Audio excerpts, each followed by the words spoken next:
I'd like to call this council and committee meeting to order, and I would ask Councillor Flagg if you would do the land acknowledgement, please. Thank you, Worship. We acknowledge that the land upon which we are gathered is the traditional territory of the Adirondack, the Haudenosaunee, and the Anishinaabe people. We are beneficiaries of ancient agreements such as the dish with one spoon between the Anishinaabe and the Haudenosaunee, who agree to share the abundance of the land through peace, friendship, and mutual respect. The Tura Wampum, by which the Haudenosaunee welcomed the settlers and agreed to share the land in mutual respect, and the Treaty of Niagara, considered a fundamental document by the First Nations in all future relations and treaties with the British. We recognize that we have a responsibility to be stewards of the land in cooperation and collaboration with the Indigenous people, not only for one generation, but for all generations to come. We understand that we have an obligation to learn the lessons of our history, educate ourselves about the experiences of Indigenous people, and seek opportunities to heal the wounds that will result in reconciliation with our Indigenous sisters and brothers. Many First Nation, Métis, and Inuit people live and work in Fort Erie. We stand with all Indigenous people, past and present, in promoting the wise stewardship of the lands on which we live. We have the good fortune to live in a land of such abundance, diversity, and beauty. Let us be vigilant in protecting Turtle Island. Thank you very much. The roll call, Madam Clerk. All members of council are present, Mayor Redekop. Thank you. We have an addendum this evening, and with respect to the consent agenda, PBBS 31-2025, the bylaw enforcement call numbers have been updated. In connection with PBBS 34-2025, the numbers with respect to the costs have been altered from $250,000 to $254,068.91 for the master plan contract. And the capital budget has been supplemented to $154,000 from $150,000. For closed session, there's been some clarification with respect to report PBBS 25, and an addition of condition 42. And there's been some clarification on the 50 Gilmore Road item that we'll be going into closed session on. Some very brief announcements. Is the chair moving on you, Councillor Noyes? Once it wasn't me. We do have health and safety but you have to wait your turn. Just some very brief announcements. I wanted to just give an early advance to the community that the Mayor's Youth Advisory Committee will be holding a talent showcase. They held one last year. This year's will be held on June the 11th here at the Leisureplex, starting around 3 o'clock in the afternoon, but there'll be more specifics with respect to that. And I've asked our communications team to make sure that they get information out to the community. The committee is working very hard on making sure that they've got a very good representation of musicians and talent from across the community. And last year's show was actually quite entertaining. So hopefully they'll have a good turnout again this year. With respect to Earth Day, we have a cleanup initiative that is focused around Earth Day, but not necessarily on Earth Day. And so the town has been facilitating and hoping to establish a continuing Earth Day cleanup, maybe make that a 2 times per year event. I know that the town staff has been actively engaged. The Bridgeburg Downtown BIA did their cleanup last Saturday. The Crystal Beach cleanup, their BIA South Coast Cookhouse Crystal Beach cleanup takes place April the 19th. That starts at 10 o'clock and everyone meets at South Coast Cookhouse. The Mayor's Youth Advisory Committee is also doing a cleanup. They're doing that on Earth Day, and that's at 3:30 p.m. and they will be working in the Sugar Bowl. The Ridgeway BIA does their cleanup on April the 27th from 10 to 12 a.m. And a number of citizens have come forward, or groups, that will be doing cleanups in various locations throughout the town. Some have already done that. The Rotary Club, I believe, did something on April the 10th. And, they're going to do that on June the 4th. And we've got a couple on the 15th and the 29th, which will be done in the Dominion Road, Craft Road area. And then we've got other various locations throughout the town. For individuals who want to participate on Earth Day itself, they can show up at the town hall on April the 22nd.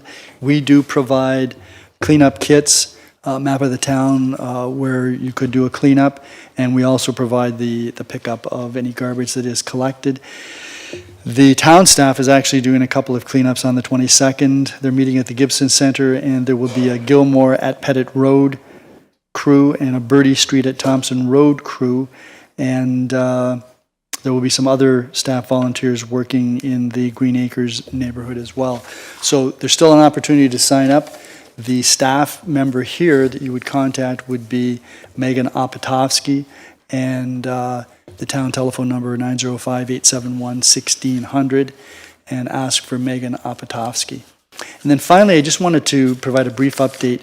This council passed a resolution a couple of months ago. Councillor McDermott, I think you moved it, I think Councillor Christensen seconded it, with respect to continuation of the urgent care center while Dr. Philpott was doing her work. We've received a large number of responses from municipalities across Ontario supporting that resolution, and so we're going to continue to collect those, and at a certain point I will have the town publish, and will alert all of you to the municipalities that have supported that. And so it's quite gratifying that to know that there are many municipalities representing many hundreds of thousands of residents in Ontario that have concerns similar to ours. Okay, are there any? Oh yes, and there was something else that I had thought about and forgotten. So there's two things. You've reminded me of the one. Yesterday, Canada's oldest Canadian, actually his birthday is today, turned 110. And I've got to say that he's in fantastic condition for 110. He's in fantastic condition for somebody that's 70. And he had all of his 5 children were there. He had grandchildren, he had great-grandchildren, and I believe there were a couple of great-grandchildren in the hall. There were people from as far away as Bowmanville, family, and Hamilton that came down. There were representatives from the military. There were a lot of veterans that were there. There were also people from the Canada Border Services Agency, for whom Bird Sisler worked. Well, in those days it was called Canada Customs. He worked for them until 1979. And there were a number of speakers, and all provided him with congratulations. And Wayne Gates presented him with the King Charles III Coronation Medal, which was really something, and that goes right up there with all of the other honors that he's received. So congratulations to Bird Sisler for his 110th birthday. The most humorous note was Wayne Gates, who had first met Bird Sisler 11 years ago when he was running for provincial legislature, and had asked, because when he found out that Bird was 99 years of age, he asked him if he would nominate Gates for the candidacy for the position. And he figured, well, 99, he'll never get another chance. And then when he ran 4 years later, it was 103, same thing. And then, yes, yes, and he nominated Gates in this year's election as well at 109 years of age. So don't know how many elections Gates has got in him, but I guess we'll find out. Okay, thanks very much, Councillor Flagg, for reminding me of that. Okay, that takes us to declarations of pecuniary interest. Councillor Noyes. Thank you, Mayor Redekop. I was encouraged. I was not here last week, or the council meeting, and Dr. Teal motion was on the floor, and I would have declared a conflict if I was here. Okay, and that was with respect to the Purchase of equipment. That we've, yes, okay, you've got that, Madam Clerk? Okay, any others? Then there are no notices of upcoming public meetings or open houses. There are no public meetings this evening. We have a consent agenda. Can I have a mover for that? Councillor Dubanow. Are there questions or comments with respect to any of the consent agenda items? Councillor Dubanow. Yeah, thank you, Your Worship. With respect to IS 10 2025, the updates to the consolidated traffic bylaw, I'm just wondering if maybe through you to the the Director of Infrastructure. Just wondering if we can confirm that the speed limit change on Washington is being done prior to the traffic calming measures being installed. Mr. Frost?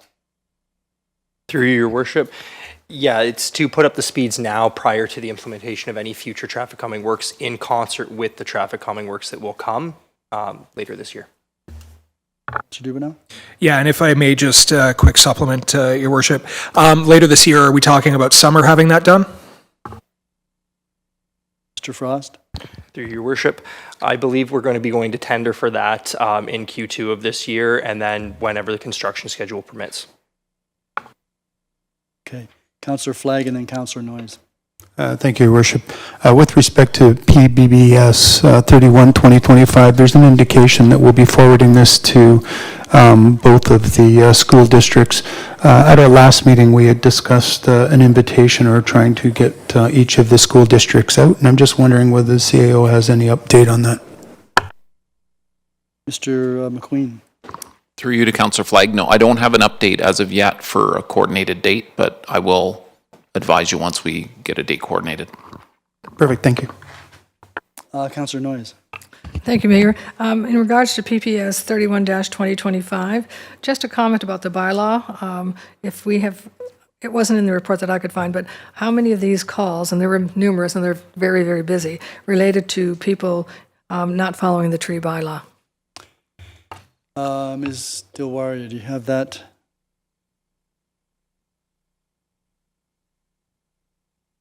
Your Worship, I can just go into the bylaw. It talks about the tree complaints, tree and damage rates.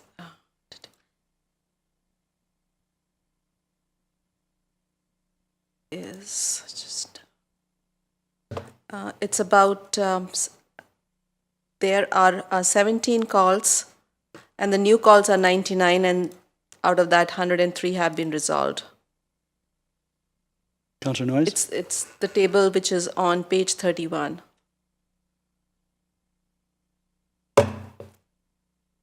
Anything further, Councillor Noyes? On that one, but Okay.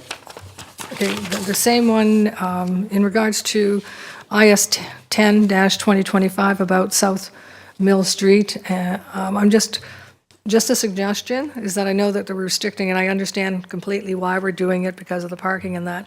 But since the schools are closed, Saturdays and Sundays, and the schools are closed during the summer, I'm just wondering if there's any way that the restrictions could be Monday to Friday as opposed to all the time. Mr. Frost? We could take that back and look at it. I think the expectation we've seen with schools is that they are used year-round on weekends, evenings. A lot of the time when we talk community safety zones, we start to see continued use. I think that the street is quite narrow there. This is to address the pickup and drop-off times. But given the narrowness of the street, I would like to see that the people of the area who are using it don't have changing conditions all the time and think, when can I, when can't I? I think from staff's perspective, especially with bylaw, it was a much more simplified approach to keep it uniform, no parking. This is the condition to avoid any confusion. Councillor Noyes? Thank you for that. That's fine. Anyone else?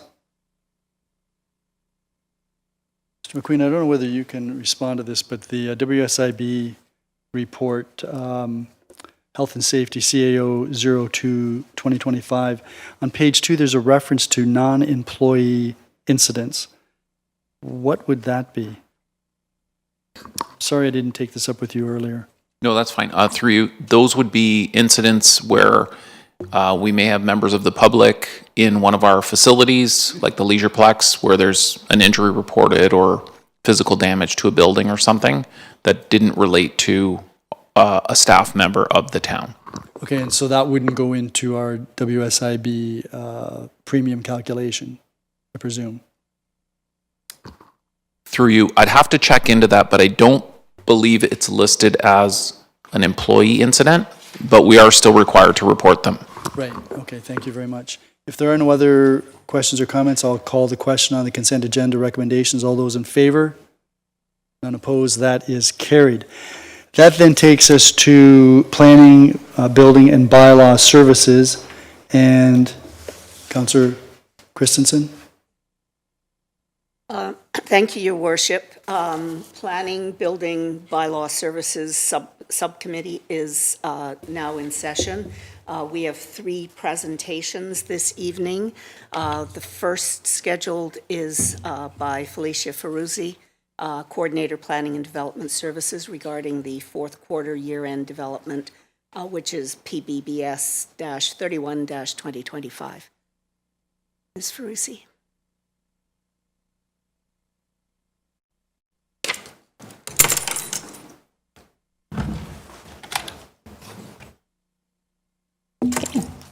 Good evening, Mayor and members of Council. I'm pleased to present the Q4 and year-end report for Planning, Building, and Bylaw Services. As she introduced me, my name is Felicia, and I'm the coordinator of Planning, Building, and Bylaw. Tonight, I will walk you through key highlights from each division, showcasing notable trends and accomplishments from both the final quarter and full year. I'm going to start with building. So a total of 684 building permits were issued with an estimated value of $167 million in 2024, with the highest permit turnout in the second quarter with 232 permits.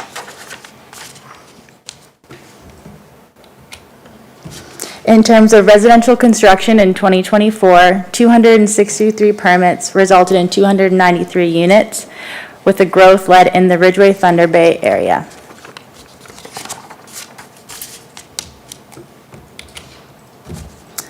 As mentioned in the previous slide, residential growth in 2024 was primarily driven by the development of the Ridgeway Thunder Bay, Spears High Point, and Crystal Beach areas.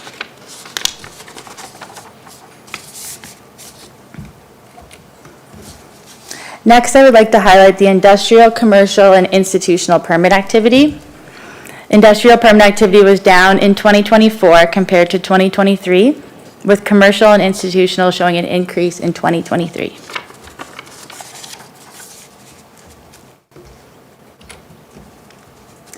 Next, I'll be moving on to the planning highlights. In 2024, there were 280 development applications, as identified in the chart above. You can see in the chart that we have continued to see high volumes in minor variance applications and consent applications.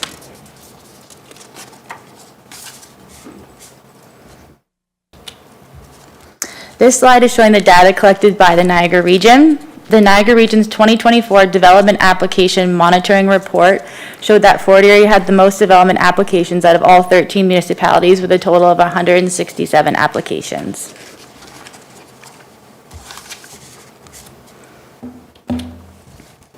This slide highlights the number of tree permits issued in 2024 based on the data collected from Q2 to Q4. The tree bylaw was adopted on March 24th, so the data was not collected in the first quarter.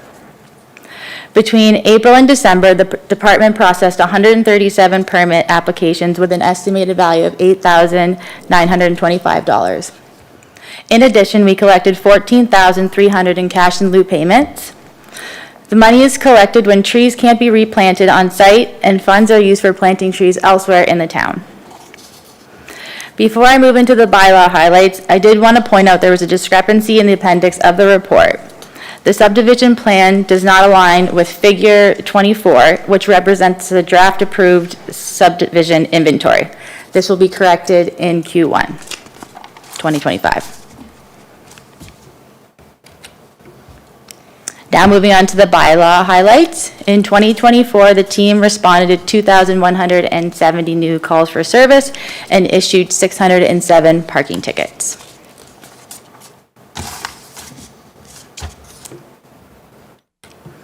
In terms of 2024 overall, Fort Erie is experiencing steady, well-planned growth with new development, increased housing options, and ongoing community investments, all while preserving its small town charm and focusing on a sustainable future. And that conducts the end. Thank you, Ms. Ferruzzi. Thanks. Any questions? Councillor Noyes. Thank you. In regards to the tree permits, 137 permits and the value of $8,925, I didn't get the last number written down. That $8,925, is that the $50, couldn't just be the $50 per tree for the... I'd have to look into how they do the calculations and get back to you on that. Okay, because if it's only $50 for the permit, that wouldn't be 8,000, or let's say 9,000. It may be including the $250. Like deposit? Which we have to give back after 2 years. So does that make sense to include that in that value? I'd have to look into that for sure. Okay, thank you. And I will get back to you. Thank you.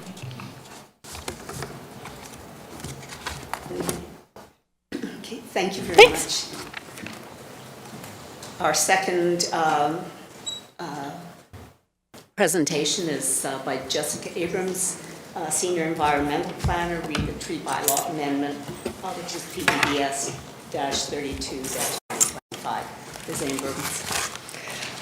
Good evening, Madam Chair, Your Worship, and members of Council. I've prepared a presentation this evening for you to review and go through some of the changes that we're proposing for the bylaw. Let me just figure this out.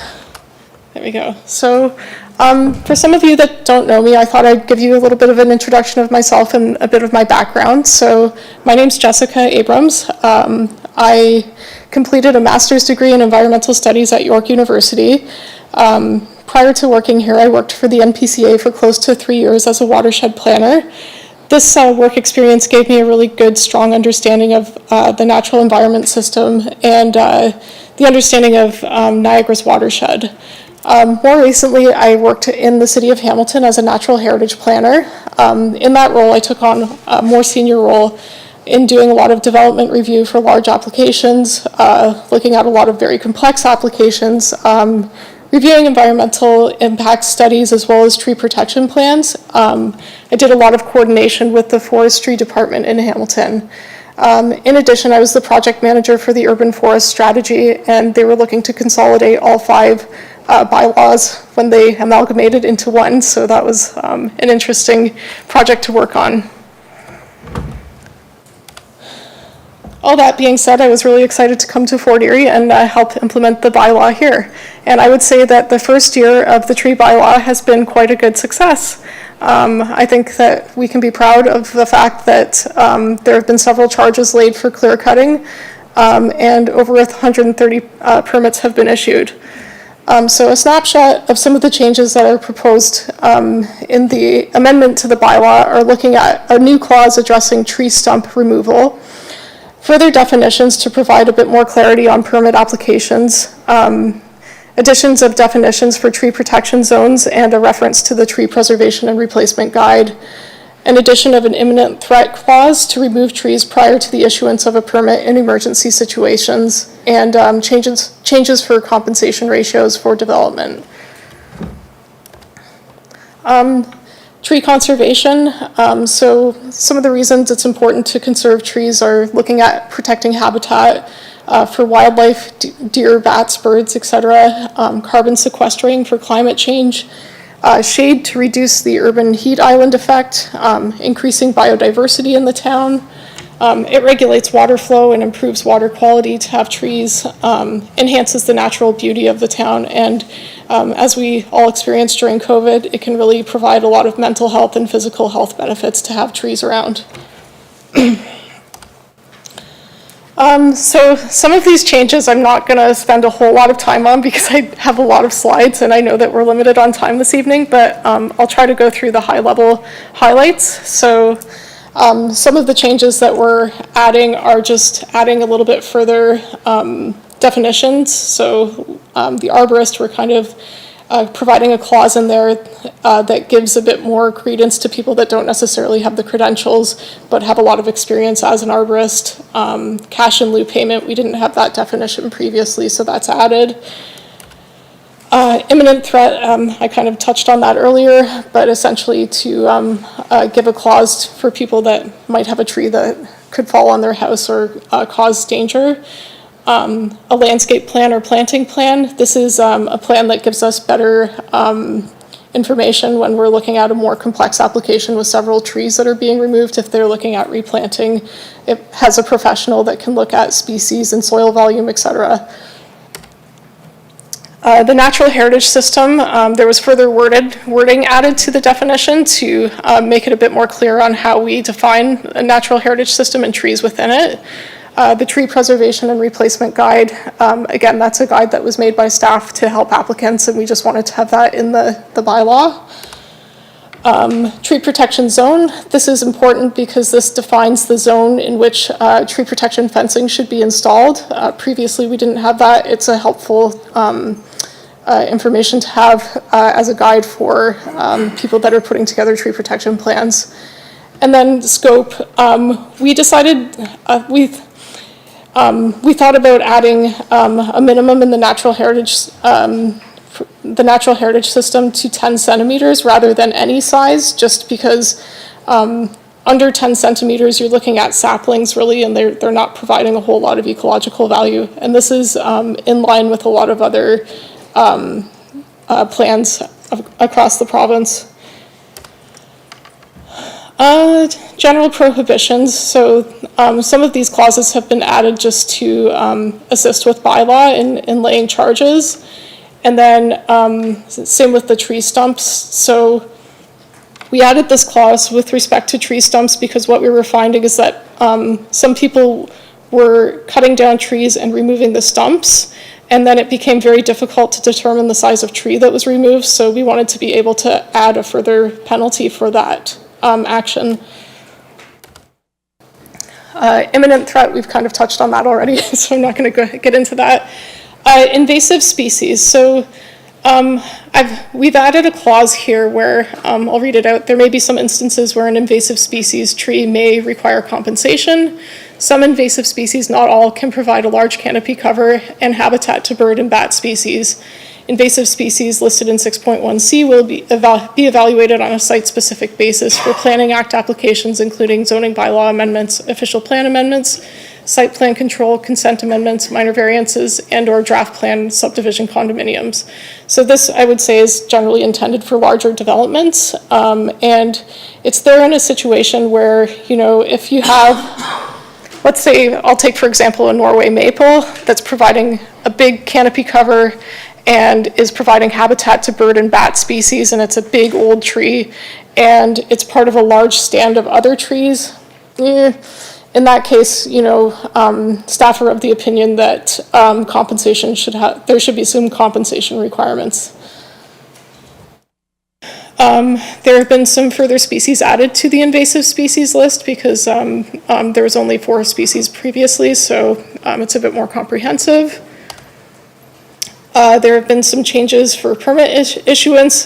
This just provides some further criteria for consideration for approval or refusal of a permit.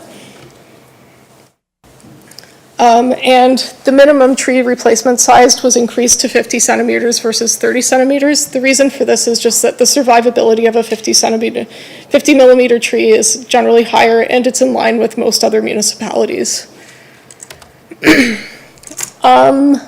Then there's been an addition of Q, R, S, and T clauses, and just essentially some things that were missing from the bylaw. So looking at public trees and just adding some missing clauses. Also, when a permit has been inactive for 6 months, so essentially we don't really want permits that are just sitting there not doing anything, so we'll close them out after 6 months, or if there's a planning application that has been applied for, because that can then be conditioned through planning. This clause here that's been added is really for bylaw, and this is to address the time frame in which an order takes effect once it's delivered, and then orders to comply as well. This provides a clause to ensure that offenses can be accurately calculated. And then just kind of some housekeeping. The 12th day of April, or actually it should have been the 14th day of April, my apologies.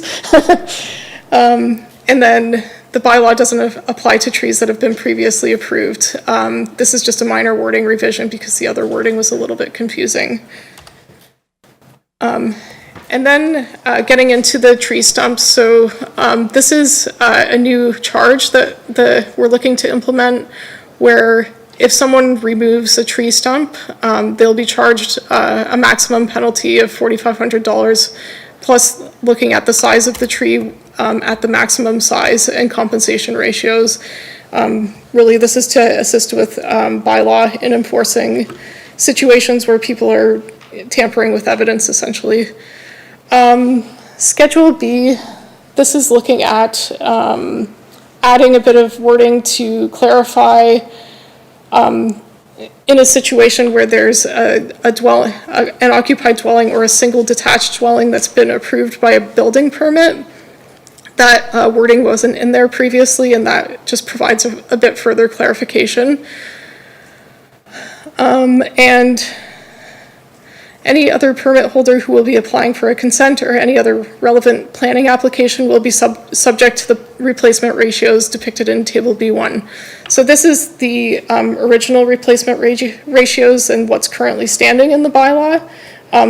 In the next slide, I'm going to talk about some proposed changes for larger developments. So developers who are applying for an official plan amendment, zoning bylaw amendment, site plan control, or a commercial or industrial development through a building permit will be subject to the replacement ratios depicted in Table B2. So this was a table that was developed looking at applications that typically have a higher volume of trees being removed. This allows development to proceed while weighing both the ecological and economical concerns. So Table B1 will remain the same.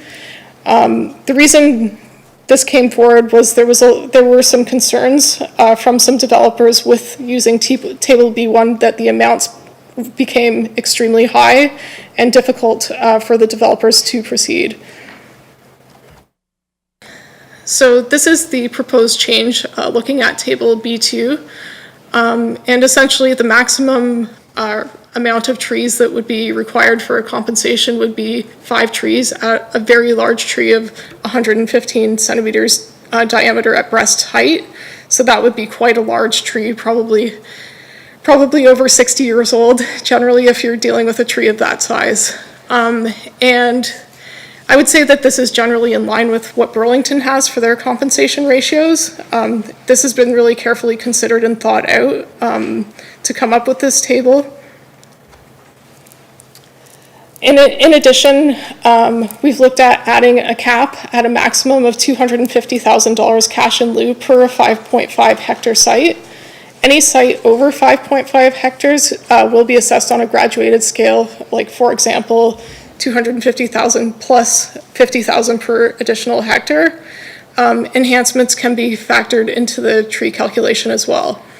And again, this was to ensure that compensation requirements remained reasonable for development from an economic perspective. And it should be noted that the size threshold is for lands that will be developed. Environmental protection lands with no tree removal will not be added into that calculation. There have been both residential and industrial developers that have been concerned with using the town's current compensation ratios within Table B1 as the cash in lieu requirement was quite high. So staff have taken this into consideration and lowered the ratio and will allow street trees as well to be added to the compensation ratios for the requirements to be met. In addition, these are some of the changes that were proposed for the plantings. This was also brought to EAC for their review, so they have had some input into this list as well. And then just in terms of security deposits, so just a couple of small additions. The deposit will be held for a 2-year maintenance period. This addition defines the amount of time deposits will be held. So we didn't have that previously, and it just provides a bit more clarification to applicants because a lot of people have come in and said, what? You need to hold my money for 2 years? So just a bit of clarification there. And then also that the deposit will be held for a 2-year maintenance period and a secured line of credit can be used. So this is also something that we're allowing going forward. So I also wanted to bring to Council's attention, as well as the the mayor and Madam Chair, sorry, I'm getting used to this language.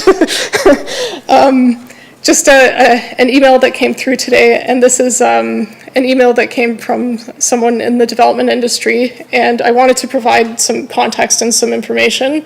So in this email, the person said that the fees are essentially a new development tax, and I wanted to provide some clarification on that. So the compensation requirements for removing trees are not a new development tax. There's a current requirement for a much higher development ratio for cash in lieu or replanting on site, and town staff have taken the concerns from the development community and lowered the ratios as a result. And further to that, as the existing tree bylaw does not contemplate these extra fees for development lands through the existing exemption language when the property is under formal application within planning, this isn't accurate. The current bylaw requires compensation for tree removals on all new development applications. This was a misinterpretation of the exemption section. So in Section 4 exemptions D and E, the way that these clauses are written, the interpretation from staff is that the Planning Act applications will encompass the requirements of the bylaw in the conditions for the approval of those agreements. So there was also some concerns brought forward. It is also unclear as to whether the new tax cap is being proposed on calculated developable hectares or on an entire site, regardless of how large the actual developable area is on a site.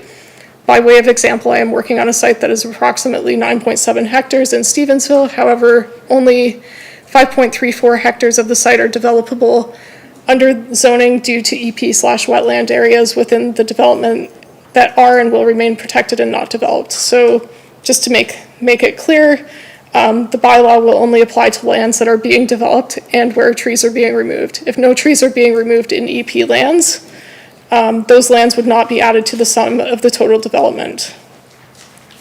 And then the existing tree bylaw has an exemption for properties that are going through ZBA, OPA, and site plan approval process. This is similar in many municipalities and is in line with provincial policy to expedite residential development lands within the municipal urban boundaries, which increases density and drives affordability. So I would say Niagara-on-the-Lake has compensation ratios very similar to Table B1, which will now be higher than the ZBA, OPA, and site plan processes with the changes made through Table B2. So several municipalities do have tree bylaws and compensation requirements, including Niagara-on-the-Lake, Region of Niagara, Hamilton, Burlington, Newmarket, Mississauga, and Toronto, to name a few. And also the provincial government is recognizing the value of tree canopies through awareness of climate change initiatives and actions as well, if you look at Section 2.9 in the PPS. And then lastly, the province is already completely sold out from new housing starts due to a negative market climate. Adding fees is not a great sign of encouragement to the development community trying to build houses. Does an increase in fees not end up increasing the cost to the end consumer or even prevent the development from moving forward? So to address this, there is a reduction in compensation ratios, thus reducing cash in lieu fees. So if we base this scenario on a 96 unit proposal at $250,000, the maximum size, the additional price per unit would be $2,604.16 per unit. The units in this development would not be considered to be affordable units. In addition, there's approximately 20 lots that could potentially be added that would lower the cost per unit. So people enjoy having housing surrounded by trees, and developers will often charge premium prices for ravine lots or lots adjacent to a forest. I think this opens an opportunity to design with nature and be innovative and to look for innovation. That I think nature and development don't have to be far apart from one another. And I think, just in closing, I think that the bylaw could be considered a success story.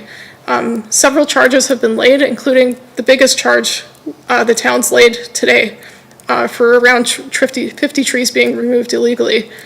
137 tree permits, thank you, Felicia, have been issued, and people are generally complying with the requirements, and rampant clear cutting has been halted.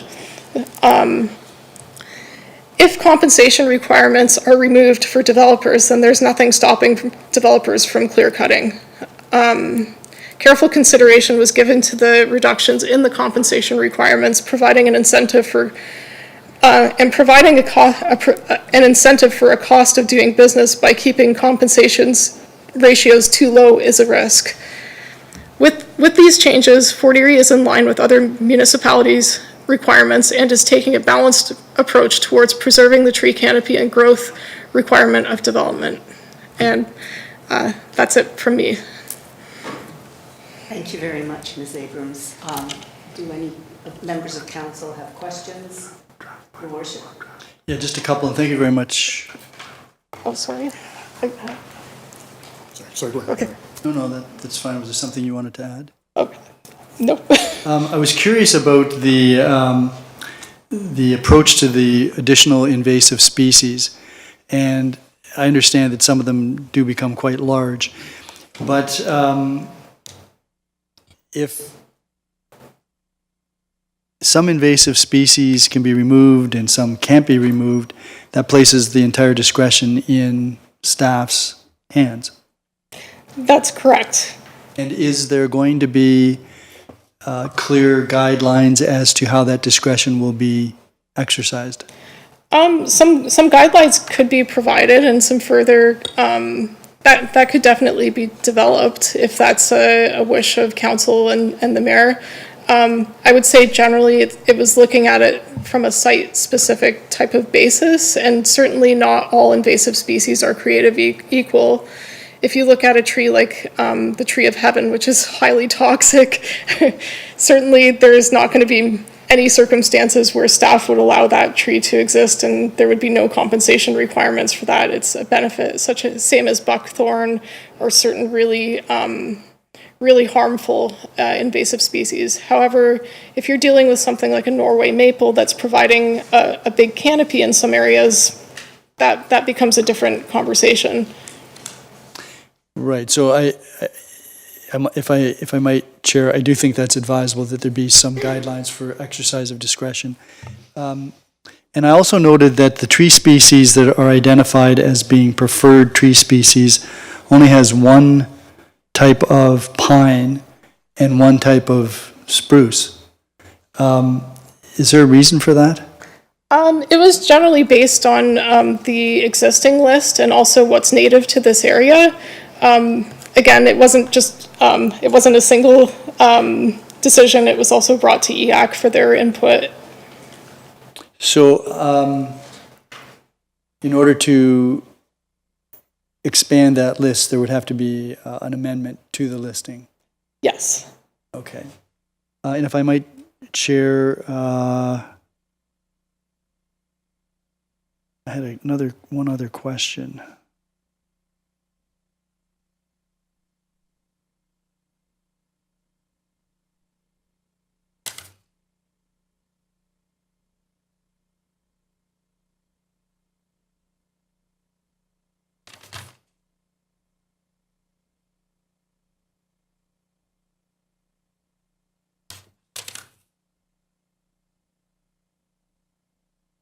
With respect to consultation, I noticed that there was a public meeting last month. 6 members of the public showed up.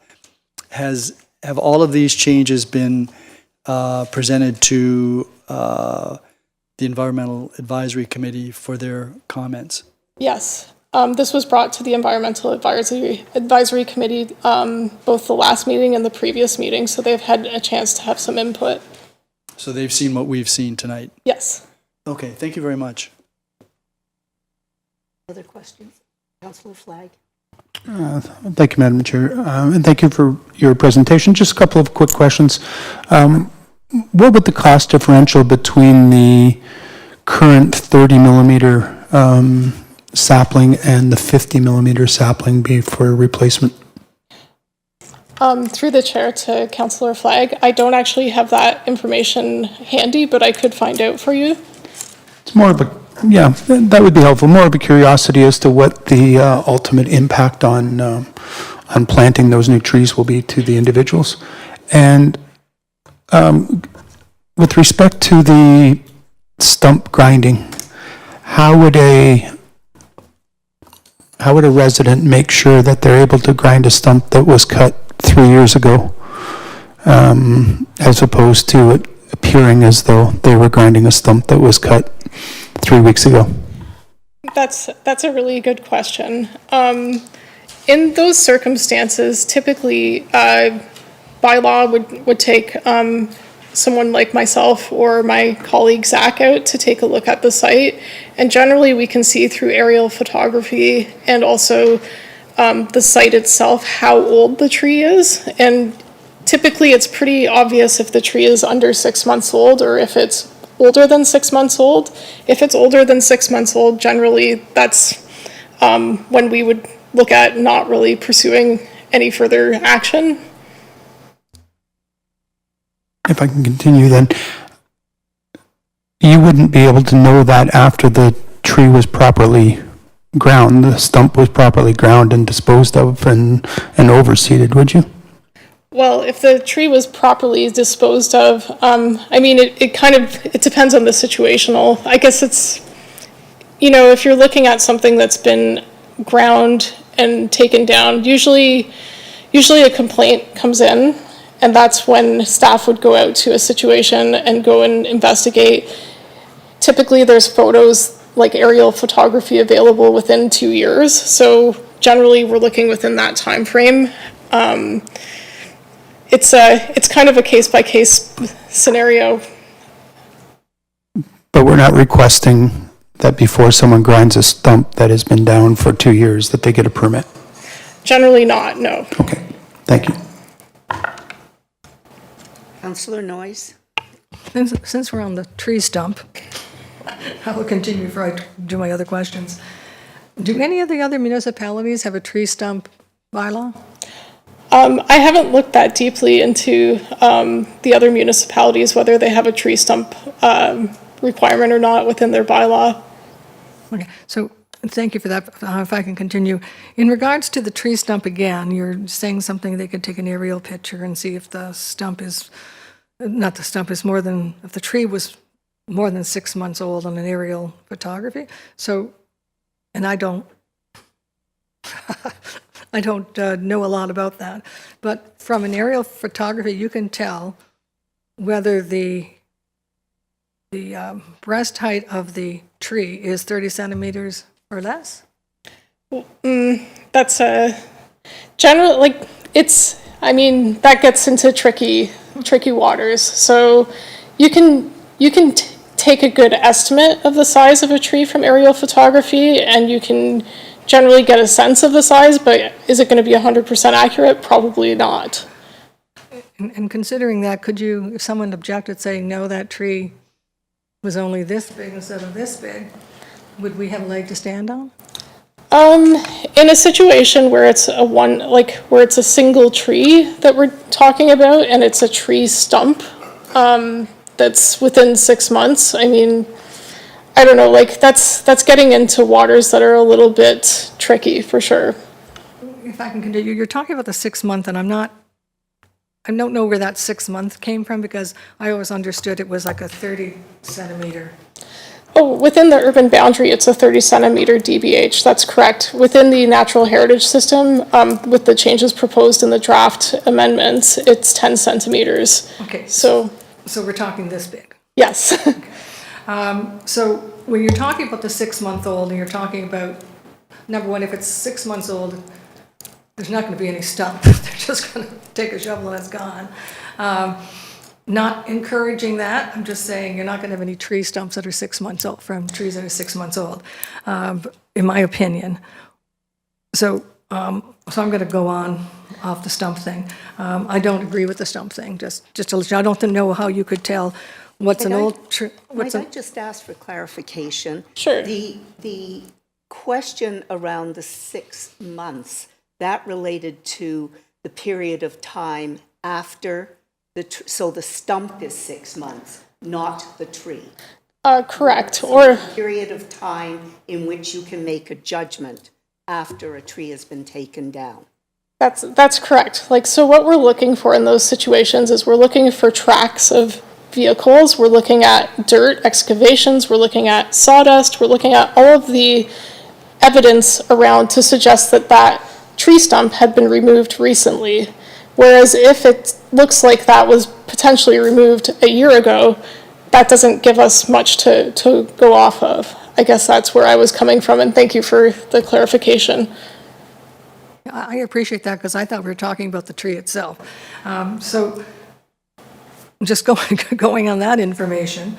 Okay, so I have a tree that's only this big. I still need an exemption letter. Yes, no? If the tree is under 30 centimeters DBH and you've provided a picture to the town or any information to the town, or you've had someone come out and look at it, or arborist or town staff? My question was, do I need an exemption letter? I know I don't need a permit, but do I need an exemption letter? Generally, if evidence is provided to staff, like in picture form and information, I don't believe we would require an exemption letter. Okay. Because it's not regulated through the bylaw. It's under 30 centimeters DBH. Again, I think that really needs to be clarified. Okay. Because it's parts of this, when I read this, parts of the new tree bylaw or the changes do require an exemption letter. And I'm not sure when and where. If the tree doesn't require a permit, it may still require, you still need something to say, yes, you can take that tree down because it's only this big, not this big. But anyway, I'm digressing here. In regards to, you brought up the Norway maple, and you and I have had a discussion on different trees, and I'm concerned that, I told you I've had Norway maples on my property and I took them down for all the right reasons. There's a reason these things are invasive. This is a description of the Norway maple. I just want you to explain to me why you think this tree should be saved, regardless of where it is. Norway maples grows rapidly, and once established, they create a thick canopy which blocks sunlight from the forest floor, restricting growth of native shrubs and ground cover. Also, seedlings can create a thick mat in the shady forest understory and still establish since they are shade tolerant. So that's why they're considered invasive. And the Scots pine is a very common coniferous tree in Europe and is listed as one of the 5 worst invasive tree species in Canada. Why would we want to keep these trees, regardless of where they are? So I'll first address the Norway maple. The Norway maple was planted by many municipalities in the 1930s and 40s. It was thought of as a big, beautiful tree that provided a nice canopy cover. And as such, they've been planted all over Ontario. And there's no question that they are invasive and they're not desirable from a biodiversity standpoint. However, a lot of these trees have grown old. They do have very big canopies. There's bats and birds that nest in these trees, and they do provide a lot of canopy cover. So I agree with you that they're invasive, and we definitely want to phase them out over time as they die, as we have different reforesting plans that we can start to phase those trees out. But to state that they don't have any ecological value, I don't agree with that. Thank you for that, and I can kind of see both sides of it, but if I was a developer and I had 50 Norway... Point of order, Chair. This isn't a time to argue about issues. This is a time to ask questions. I'm just asking, okay, so if a developer has Norway maples on their property that need to be removed, or any of those other invasive trees, they're still going to be counted as trees and still be charged the 1 to 2, the 2 to 3, whatever ratio? Well, I think the idea of creating guidance around that issue and having some more clarity around the issue around invasive species and when those different calls could be made is a really good suggestion. And I think that could definitely be hashed out further. And going away from the developer and going into a tree that's in anybody's backyard or front yard, and it is an invasive tree, but it's not hurting the roof, it's not hurting whatever, but like willow trees, poplar trees, Norway maples, and there's other trees that the roots are horrendous. Why would we just not be automatic, yes, you can take that tree down? Yeah. I'm talking about my backyard or your backyard. I wouldn't have a problem, I don't think staff are going to have a problem allowing a landowner to remove those trees. And that's fine that you may not, but the person after you, and I would just like something more succinct in the, Okay. in this to say that, because if we didn't, then we're probably have to, what about the liability? If someone tells me I can't take down this poplar tree and it destroys my basement wall, can I then go to the town? Yeah, I think you're now arguing rather than asking. I'm asking about liability. If you Well- refuse to take, if someone needs a tree to be taken down and they can't take it down because they don't get the exemption letter or whatever, or the permit, and it causes damage to their septic bed, their basement, what happens then? Well, point of order, Chair. I mean, the bylaw provides for that. Yes. If a tree is going to be damaging a person's property, it's already provided for in the bylaw. Yeah, Again, and I would argue that point, but anyway. I think also the way that the clause is written, it was speaking to planning applications in general. It's not as focused on building permits or people's backyards that are already existing. But we can definitely have further discussions about a guidance document around invasive species. One last question is about development. If a developer has come a few years ago and he has started the site plan, et cetera, and he has a tree preservation plan and he's going through all the steps, et cetera, and now this tree bylaw comes into effect, how does that affect the tree preservation plan and all that that's already been agreed to? So depending on the time frame of when the developer came in, there is a clause under scope that speaks to the time frame. If they came in before, like I think 1 year prior to the bylaw being implemented, they would be exempt from the bylaw requirements. Okay, thank you. That's all. Any other questions? Councillor Lewis? Thank you, Madam Chair, and thank you for the presentation and also for the work on this file and the work at EAC.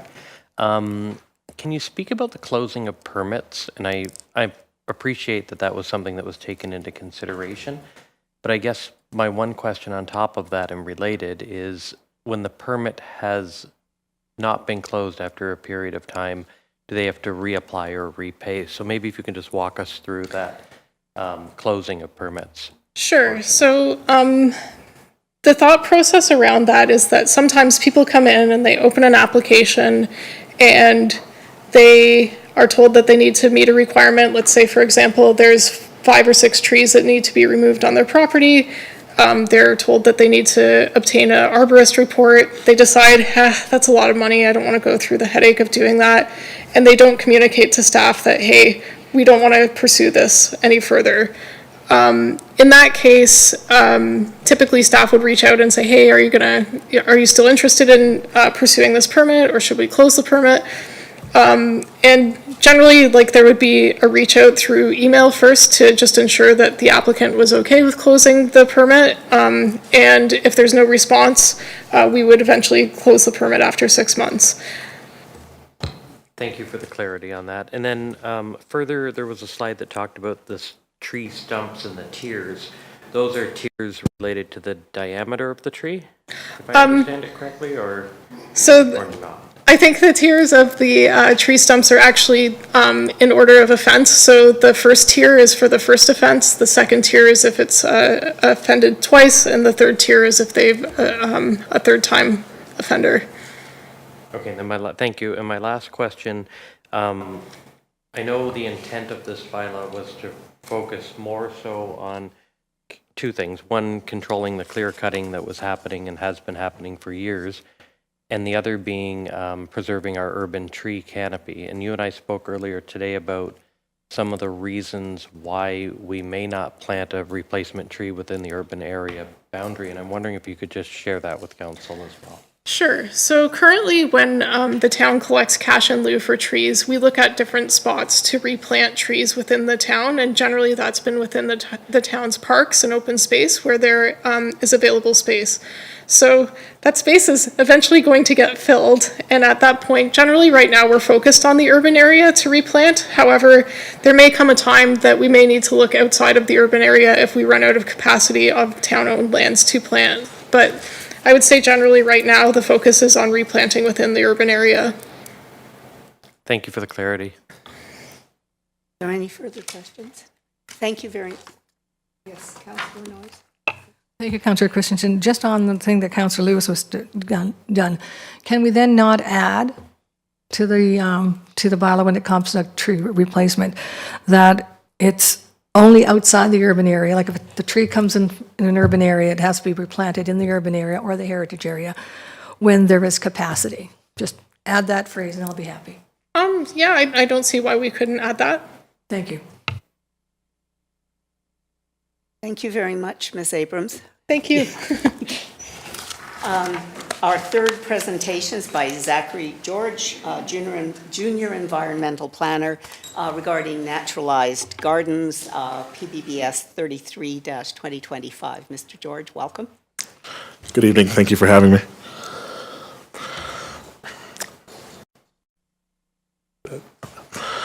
Thank you for the opportunity to speak today. My name is Zach George, the Junior Environmental Planner for the town. My presentation today outlines proposed amendments to the town's lot maintenance bylaw specifically, updates that would allow naturalized gardens while maintaining safety and property standards. A little bit of history on this is on January 13th, 2025, Council unanimously approved Fort Erie's designation as a Bee City. On January 27th, the mayor and town clerk signed the Bee City resolution, and by February 3rd, Fort Erie was officially recognized as a Bee City by Bee City Canada. Oh, sorry. And that's just a quick example of what a naturalized garden might look like. In becoming a Bee City, the town committed to working with local environmental organizations and the community to support pollinator-friendly initiatives. The commitment also includes launching a public awareness campaign and enabling residents to create pollinator habitats on private lands.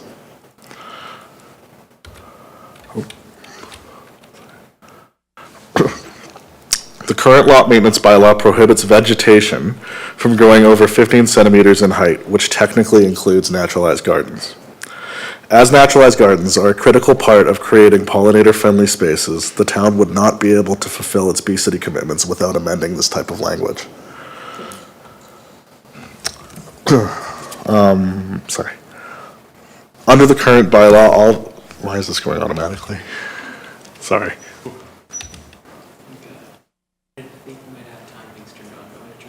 Please. I like it when it happens to other people.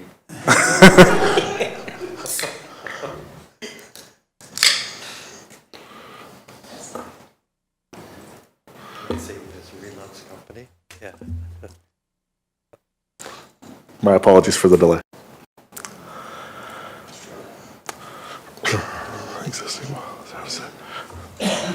Okay. Under the current bylaw, all vegetative growth is treated the same regardless of whether it is turf grass or native wildflowers. If amended, the new bylaw would clarify that the 15 centimeter height restriction applies specifically to turf grass, allowing for intentional naturalized plantings that are maintained. It's just another example of a naturalized garden. To support the proposed changes, 4 new definitions would be added to the bylaw. Naturalized garden would describe an intentionally planted or maintained area with wildflowers, grasses, shrubs, or trees. Perimeter strip would refer to a 10-meter wide cut border along property edges on lands that are over a hectare. Pollinators would include beneficial species such as bees and butterflies. Injurious insects would include harmful pests like termites and carpenter ants. Section 6.1 would be revised to state that turf grass must be trimmed to a maximum of 15 centimeters. Previously, the restriction, as mentioned, applied to all vegetative growth. This amendment would allow naturalized gardens to exceed that height, provided they are intentionally maintained and contain no prohibited species. For lots over 1 hectare, this large lot exemption would introduce a perimeter strip requirement. This would mean only the outer 10 meters of vegetation must be maintained when grass exceeds 15 centimeters. This would reduce unnecessary maintenance on large properties while still addressing visibility and safety at the lot's edge. There are benefits to pollinators when grass is left to grow. Agricultural and very large lots are a perfect place to allow this instead of urban areas. Even with allowance for naturalized gardens, certain conditions would still apply. Vegetative growth would not be permitted to obstruct sidewalks, streets, driveways, or sightlines. It would also not be allowed to encroach onto town or neighboring properties, or violate other health and safety concerns as determined by the town.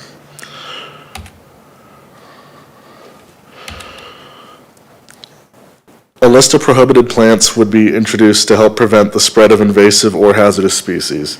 This includes species such as Canada thistle, garlic mustard, Japanese knotweed, and others listed under the Weed Control Act. This list could also be amended as new threats may be identified later on.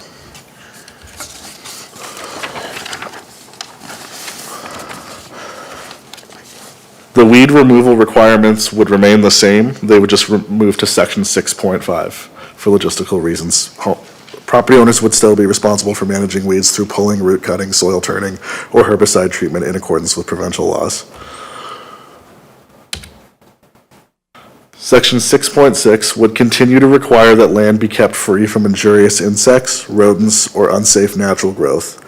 Pollinators would be exempt from this category. However, the keeping of pollinators, such as bees, would not be permitted within settlement areas unless allowed by zoning regulations.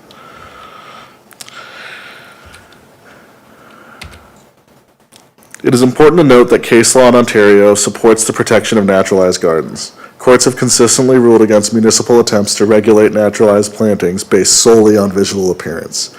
This amendment would help ensure that the town's enforcement approach is legally defensible. It is important, in summary, these proposed changes would bring the lot maintenance bylaw in line with the town's Bee City commitments, a crucial part of renewing the yearly Bee City membership. The updates would allow for pollinator-friendly gardens while continuing to manage risk, safety, and property standard concerns. I'm happy to take any questions. Thank you. Thank you very much, Zach. Are there questions from council? Councillor Noyes. Thank you, Councillor Christensen. Thank you for your presentation. In the past, at least I know in a few places in Stevensville, people applied for riparian zones. Does this kind of fall into this part too? Basically, their backyards looked a mess, and they were officially a riparian zone from the Ontario government. How does this work into that, or? Through the chair to Councillor Noyes, I haven't been made aware of these riparian zones, but I'm happy to do research and get back to you. I appreciate it. They are gone, so that's, okay. that's a good. Well, there was one still in Stevensville, but it's far away. In regards to turf grass, we're talking about turf grass not on the small lots, or what would they have to be, like more than an acre? Or I can't remember the exact measurement, right? When we're referring to turf grass at all? Yes. Turf grass is defined in the bylaw, speaks on different species of grasses that I believe the bylaw does apply to the entire town. Okay, yes, but I mean, like, if I have a property that's 100 feet by 50, I still have to keep my grass cut short. Turf grass, yes. Yes. Okay. There was a comment about the how far it has to be away from the property line. Did I hear that correctly? In reference to what? In reference to the large property exemption or the naturalized gardens? The naturalized areas. In naturalized gardens, there is no, there's no proposed minimum distance from a property line, but it can't impose onto town or private property. It also can affect safety issues such as sight lines, driveways, things like that. Okay, so I'm sorry, I'm missing part of that. So if I wanted to, and I'm all for the bees. I was a farmer's daughter. Absolutely. They're great. I don't like dandelions, even though the bees seem to like them a lot. But in regards to, if I have a property next to me and they wanted to plant things beside flowers that attracted bees, would I have any, and they're kind of weeds, but not necessarily noxious weeds? Is that okay? Well, again, it depends on the species that you would be concerned about as a neighbor. There would be a list of other species that aren't on the Weed Control Act. But again, if it became an issue to the point where residents were being heavily bothered by something, we could look into adding to that list. Do we know if any, since we've been a bee city now, or a bee town for a while, have there been any applications, or they don't have to apply to the town to put up the bee structures on a farm? There is no permitting system in place, no. Thank you. Your Worship. Thank you, and thank you for your presentation. Considering that there are restrictions on the encroachment of these gardens or these pollinator gardens onto the street, sight lines, et cetera, why wouldn't we have some type of perimeter requirement, a setback? Sure. Through the chair to your worship, there was a great deal of internal discussion within our department, including the bylaw services team, regarding what kind of regulations on naturalized gardens are considered defensible. What was proposed is also in line with the advice that B City Canada gave on this topic. However, if putting in some sort of perimeter is what council wishes, we are happy to follow council direction. That's good to know. Yeah, okay, thank you very much. I'm going to raise this when we get to the report. Councillor Dubanow. Yeah, thank you, Madam Chair, and through you, just touching on His Worship's point about the encroachments. So, just speaking on this issue, if, for example, if someone had a pollinator garden, but it was overflowing onto a sidewalk or onto a neighbor's property, there would still be mechanisms available for enforcement to ensure that they don't block the sidewalk, don't allow it to encroach on a neighbor's property under our existing bylaws. Is that correct? Absolutely, it would be a violation of this bylaw. Thank you. Are there any other questions? Thank you very much, Mr. George. That brings an end to our presentations for this evening. We'll now move to the reports. The first report is PBBS 28-2025, the proposed zoning bylaw amendment recommendation report for 3741 Nye Road. Moved by Councillor Lewis. The report is on the floor for discussion. Are there any questions, comments? Your Worship? Yeah, thank you. So this is a zoning, and I presume that this is a zoning amendment. This is subject to a sunset provision?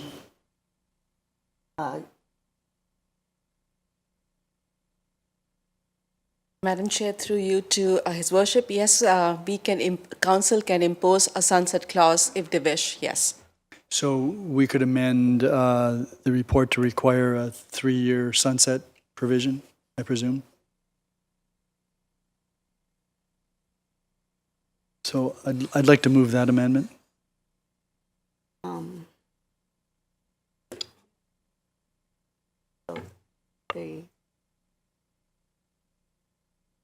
Pardon? I'd like to move an amendment that there be a sunset clause of 3 years from the date of approval. Are there any questions or call the amendment? All in favor? That's carried. All in opposition? Carried. May I continue? Yes, you may. So do we have any indication as to whether any of these units will be affordable? I know that the report refers to the programs that could be sourced by the developer. Do we have any knowledge of what the price point will be on these units? Ms. Delawaria. Madam Chair, through you to His Worship, we have tried to get that information from the applicant, but we have not been successful. It's our understanding it's not going to be affordable from the standards that Fort Erie has put in their affordable housing CIP. And Madam Chair, can I just add one thing as well? When the amendment was made about the sunset clause, that is related to the applicant receiving the building permit or submitting the new planning application, the next planning application, which would be the site plan in this situation. Well, I'm thinking this is going to be approved by bylaw, and I'm thinking the 3 years should run from the date of approval of the bylaw. No, I'm talking about once the bylaw is approved, the 3 years, the applicant has to bring in his site plan application, or he has to get his building permits, which would be I the see. completion Yes, of the yes, site plan. yes. And then the 3 years would... Yeah, building permit. Okay, thank you. Sorry about that. So just that I'm clear on this, the secondary plan was a process that the public was engaged in, and this was designated as being low density, presumably because of the neighborhood and because of the input that was obtained. But it could become medium density if one of 4 requirements is met, which is, in my view, a pretty low bar, considering one of the criteria was proximity to a park. It's not really close to a park, it's close to a playground across a busy road. The other one was that Nye Road is a collector or arterial road, which, okay, I guess west of Gorham, I would accept that proposition. East of Ridge, I would accept that proposition. Between Gorham and Ridge, hard for me to imagine it's a collector road. But I understand there's going to be substantial upgrades to that road. So I wanted clarification on those upgrades. Will those upgrades, as the report is referred to, run all the way from Gorham to Ridge when that road is reconstructed? Madam Chair, that's correct. The road improvement would extend between Gorham and Ridge Road. And do we know when that's going to take place? Madam Chair, we don't know as of right because that road improvements are dependent upon the Creekside subdivision going ahead, and as of now, their approval has expired, and they would have to come in for an extension or reapplying for their approval. So as of now, we don't know when that would happen. Creekside has been extended. We did extend that for 2 years. Okay, so they would have to proceed with the construction then. Okay, but if they don't, I mean, theoretically, that approval could lapse and the road doesn't get reconstructed. Is that a possibility, Chair? Madam Chair, that would be a possibility. Okay, and so if we think there's too many units on this, what was a residential lot, how do we go about reducing the number of units? Right now, there's 10 units plus the ADUs, the additional dwelling units. There's 8 of those, so 18 altogether. How would we go about altering that? Madam Chair, from density perspective, the proposal complies with density. They comply with the parking requirements as well. So I'm not sure how we would like to proceed with the reduction in units. So just for clarity, it conforms to density if the zoning is granted. It doesn't conform to the density if the zoning isn't granted. Is that correct? That's correct. So if it has to comply with the low density designation density, which is 25 units per hectare, they would need 7 units. So that means that they would have to reduce 3 units. Okay. And I notice as well that the current zoning would permit a height of 2.5 stories or 9 meters. The proposed change would be 3 stories and 12-meter height. So I presume, Madam Chair, that we could require that it simply be 2.5 stories, 9-meter height, as opposed to what's being proposed. Yes, Madam Chair, for you to His Worship, yes, Council can definitely impose that it should be 2.5 stories or 9 meters. And what is the Director of Planning's view on that? Is that a prudent amendment if it were to be made? Madam Chair, through you to His Worship, yes, I think staff would be supportive of that change, and that will make it more compatible to the surrounding land use. I'd like to make that amendment, Madam Chair, that the maximum height be 2 stories or 9 meters. Call the question, is there any discussion on that? Last time we were dealing with rooftops, we came back with rooftop patios. Do we need to maybe? And no patios. No rooftop patios. No rooftop patios.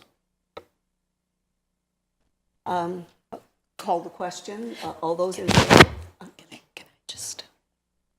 Councillor Dubanow, you have a question. Yeah, thank you, Madam Chair, for your indulgence. Just perhaps the planning director might be able to explain the reasoning behind the 12-meter. I'm just curious. I'm agreeable to this. I'm just wondering, were they proposing slab on grade or something like that? I'm just curious where the 3-story 12-meter came about, or if they were just asking for the sake of asking. think that's So worry. Madam Chair, through you to Councillor, 3-story is permitted in the RM1 zone, which is a zone that they are requesting. But going back to the 2-story, the R1 zone allows 2.5 story. So I think we should be consistent with 2.5 story as compared to 2 stories. And I appreciate that, Madam Chair. My colleagues clued me in on that when I asked the question, so I'm agreeable to this. I'll be supporting it. Thank you. So, on the subject of the amendment posed by His Worship, call the question. All those in favor? Opposed? That carries. So, Chair, I'm going to just make a couple of comments and then I'll give up the floor. I have real problems with this. It's a tantalizing proposal because we need rental apartments. We need affordable rental apartments, but we do need rental units. The notion of additional dwelling units, well, anybody can put those in. I mean, that's provincial legislation now, so that's fine. The problem that I have is the size of the parcel, and this, each unit, each townhouse unit has to have 1.5 parking spaces, and each additional dwelling unit has to have 1 space. Well, you have to have 1.5 parking spaces, I presume, that because there may be some people that have 2 vehicles. So if any of these 10, let's say if 2 of these 10 have 2 vehicles, then where does the additional dwelling unit person park, or where does that second vehicle park? It'll be one of the 4 parking spaces that have been set aside in the south end of the development. Then that begs the question, what if somebody comes to visit? Where are they going to park? Well, they can't park in the fire lane because that's going to be marked off. And they can't park on the internal driveway because it won't be wide enough, which means they'd have to park on Nye Road. And when it's reconstructed, that may be fine. Until it's reconstructed, I just think that's a terrible idea. And so I've got concerns about that. I've got concerns about the density. And I'm really interested in hearing what my colleagues have to say on this, because I think this is a temptation that is hard to resist on the one hand. On the other hand, if we take any seriousness in trying to protect existing neighborhoods, this is a real challenge, at least from my perspective. Thanks, Chair. Councillor Noyes. Thank you. I agree with the mayor. I do think they're really trying to there's just too many living quarters in here and not enough parking spots. But I don't know if we would win. I do agree that we need rental properties. Absolutely. It would be nice to know if they are going to be affordable or $2,000 per month, which isn't affordable. But there's no way we're going to get that answer. In regard to the parking and the street and the fire zone, I know I asked this question a while ago, and my understanding was that bylaw doesn't do it because it's a private road, but I understand further actually talking to Councillor Dubanow that if it's a fire lane, our bylaw officers can ticket. And I just want to make sure that that is correct, because that should be. So our bylaws can ticket if they're parked on that road. Madam Chair, that's correct. Okay, so thank you. Is there parking allowed on Nye Road? Something in the back of my mind said that there was no parking allowed on Nye Road at some point, but it was a long discussion. Through you, Chair, I'd have to check the bylaws. Okay. Again, I think it's going to be problematic, but I don't know what we can do about it. Thank you. Councillor Dubanow. Yeah, thank you, Madam Chair. And I do have some comments, a question, and possibly an amendment. But I understand where His Worship is coming from about the temptation, and certainly we're in a bit of a, I want to say maybe a bit of a rock in a hard place situation, because we all recognize that we have a need for purpose-built rentals in this community at all price points. And it's, we're talking about affordable ones, we're talking about just rentals in general because there's a market need for those type of units. So when we have a proposal come like this, and it's not it's kind of unconventional for the neighborhood it's in. It definitely is tempting because this isn't something we see very often. So I'm wondering, through you, Madam Chair, if perhaps the planning director could give us an opinion. Is there anything we can do to ensure, I know we have a sunset clause, but I'm wondering, is there anything that we can do from a Planning Act perspective to ensure that if the zoning amendment goes through, that whatever is constructed there will be rental units? I don't know if it's possible, but I would certainly like to hear the director's opinion on that. Madam Chair, through you to the councillor, it's our understanding it's going to be a purpose-built. That's why they are coming in for a site plan application. And usually when it's going to be sold, they usually come in for a condominium application. So at this moment, it's my understanding it's going to be rental. In future, if they want to sell it for condominiums, they would have to go through a condo process. And at that time, council would have an opportunity to ask them that condo conversion would not happen if we have a low vacancy rate. We can control that, and council can deny a condominium application as well because it was constructed, the approval was based on a rental, purpose-built rental. And if I may continue, Madam Chair, that's very good information to have because I recall other municipalities have actually used that as an excuse to not allow rental to condo conversions due to available rental inventory. So I feel a little better. I just want to make sure, based on the application and what we're approving today, would that satisfy the requirement if, for example, the property is sold and they come in for a condominium application? Do we have all our ducks in a row here that we would have some legs to stand on to deny a condo conversion? Madam Chair, yes, we would be able to deny that based on the vacancy rate that we would have at that date. But if the vacancy rate would be high, then we would not have legs to stand on. And if I may, Madam Chair, I think we'd all be happy to have a higher vacancy rate if that point came compared to what we have right now. I think it would mean that we've done a good job in encouraging purpose-built rentals in this community and rental conversions if we got to that point. So I'm satisfied by those answers.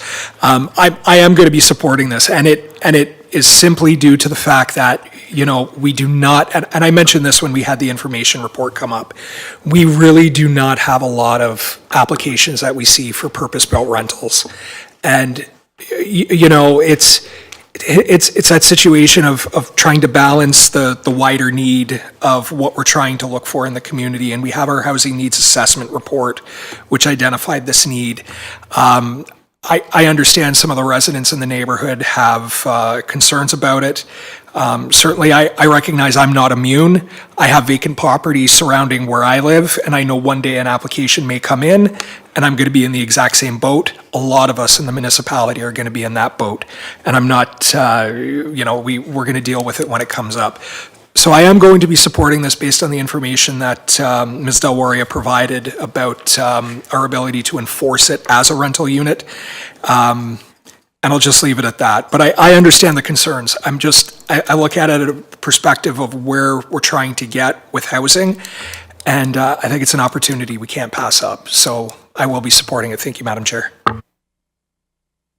Councillor Lewis. Thank you, and I promise to be brief. I think some of the comments that were made by the mayor and both Councillor Dubanow, I echo, as well as some of the concerns related to density. But I just want to mention what I'm hearing, at least what I don't like about it when it comes to density, and probably from what I hear amongst the colleagues around the horseshoe here, is we don't like it because of the changes in provincial policy direction.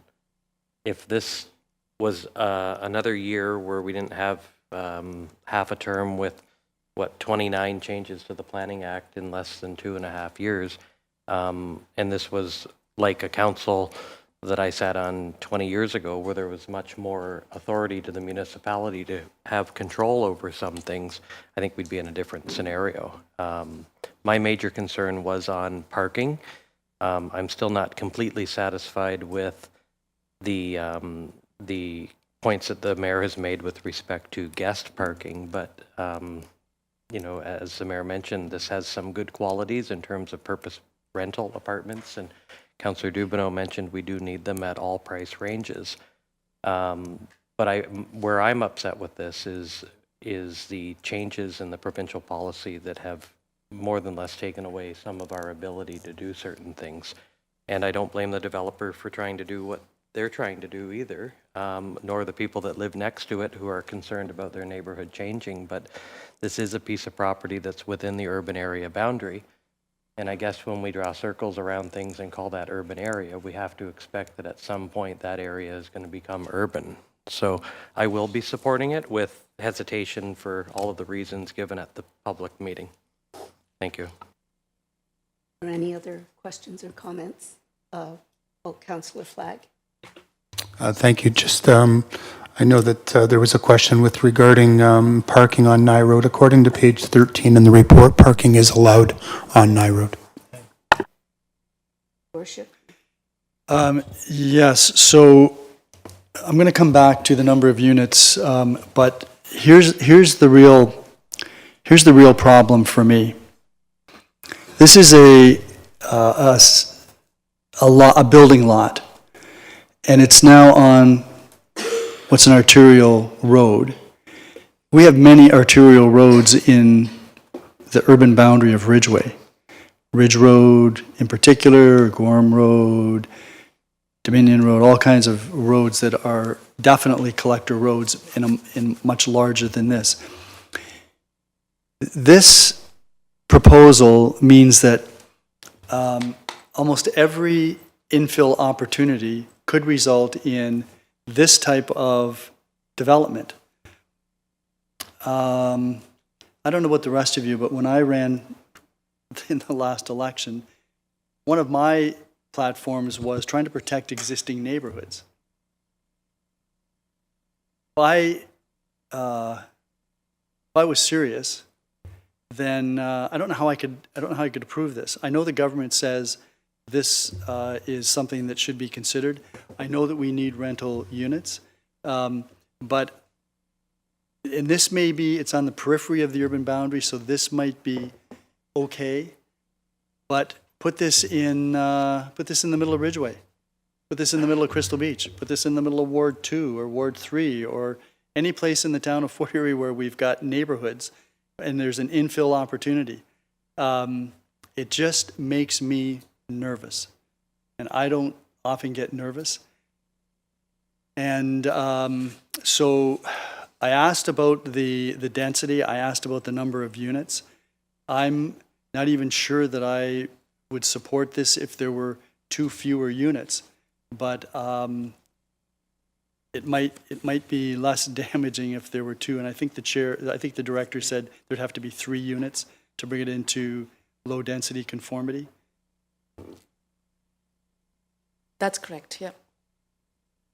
So I'll feel a whole lot better when I get this off my chest. I'm going to move that we reduce the number of units from 18 to 15. That's 3 units, right? So that's my amendment. Question, Councillor Dubanow? Yeah, thank you, Madam Chair. And I'm trying to think, because I understand where his worship is coming from, and I understand the concern, but one of us does. No, I get it, and I get where his worship is coming from, and I understand, because when I ran in 2022, I said something similar about, preserving the neighborhoods we have, but one of the things that I did hear at the door was, the housing need, about having the ability for, somewhere for our young people to kind of get into the market, and have rentals available for people who are sunsetting. I heard a lot of that as well. So it's all about balancing the multiple facets of everything that we need to deal with when it comes to this role. So I'm not sure what 2 units the difference is going to make. It's still going to be townhouse blocks on this property that I'm not sure the residents are going to want no matter what. I understand where the mayor's going with this and trying to bring that satisfaction. I don't see what reducing it. It's we're either doing it or we're not, and I don't know where we're going from there. So I'll hear if others have things to say, and then I'll decide where I'm gonna go. Thank you. Your worship. Well, it maintains a low density as opposed to medium density, and that is something that we'll be able to rely on if this goes through and if the OLT holds it up. And if the OLT doesn't, well then, I can at least say, I didn't approve this. This wasn't me, this was, as Councillor Lewis says, this was the provincial government.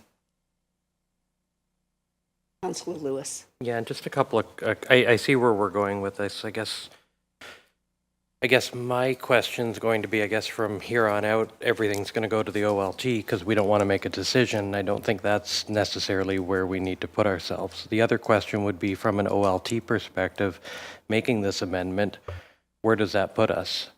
Because I don't mind going to the OLT, and we've gone to the OLT on a couple of real heavy hitters in my ward, but that's because we've had good, credible case to go in and defend it. I don't know, with shaving 2 units, what does that do to us from a legal point of view?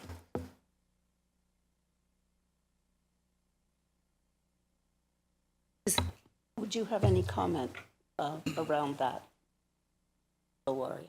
Madam Chair, only thing that I can mention is if we go to OLT and just because we want to reduce 2 units, I don't think we would have a fair chance.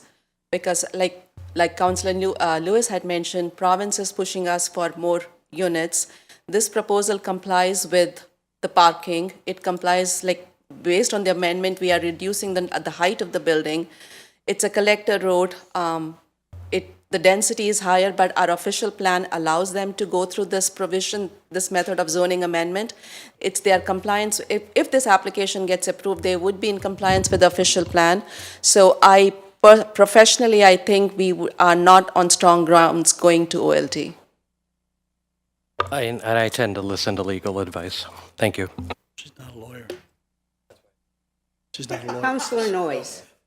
Thank you, Councillor Christensen, and I agree with everything. I like the mayor's position, but I don't know if we're going to win the OLT as what we've just heard. Is there any wiggle room here yet to negotiate with the builder to kind of meeting of the minds here, that he would reduce the number of, is there an opportunity to kind of approach him again saying, we don't want to go to the OLT, but we will. However, if you do this, we will, like a meeting of the minds. In other words, maybe not 18, maybe 15, or maybe 16, and the result being an increase in parking spots.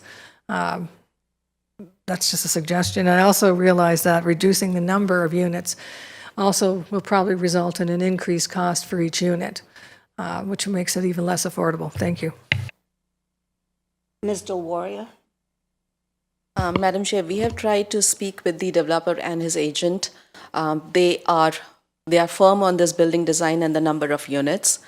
And also I would like to mention it's 10 units they are proposing. ADUs are permitted as of right, like any building can have 2 additional dwelling units, as long as they can provide parking. So that's the reason they are going for 8 additional units. But if they had room for parking, they could have gone for 20, like all the 10 units could have ADUs.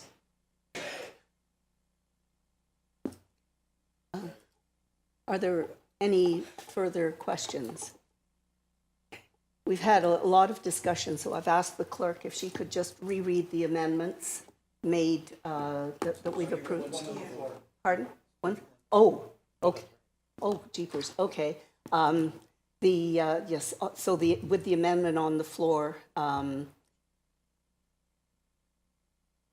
units. Yes. To reduce by 3 units. All those in favor? All those opposed? That's carried.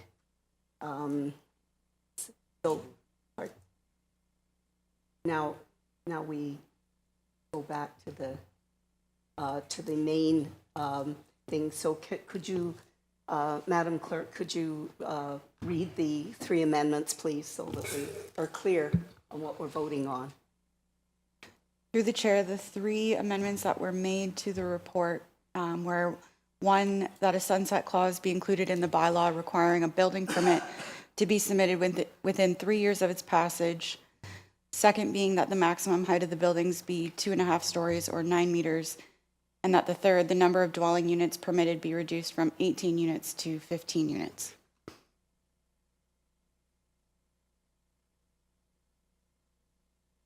And are there any? Sorry, the one about you, did we not just vote on the reducing, and did that not lose, or did that pass? Oh, that carried, okay. So in the report recommends approving the amendments to the town zoning bylaw as detailed in the report and as amended. All of those in favor? Opposed? That carries.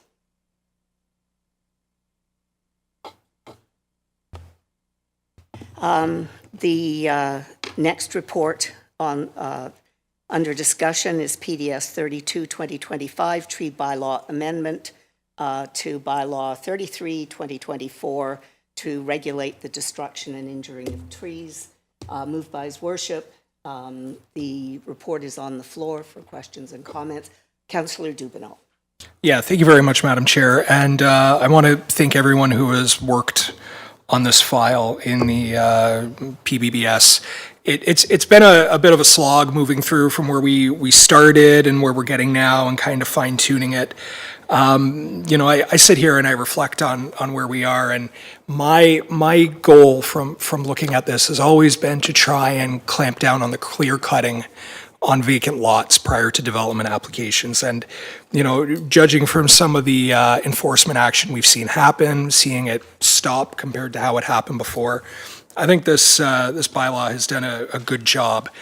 I'd be remiss if I didn't mention that I'm concerned about the costs that have come up, and I think this bylaw is helping to address that. I'm going to be moving an amendment to try and make it even better moving forward.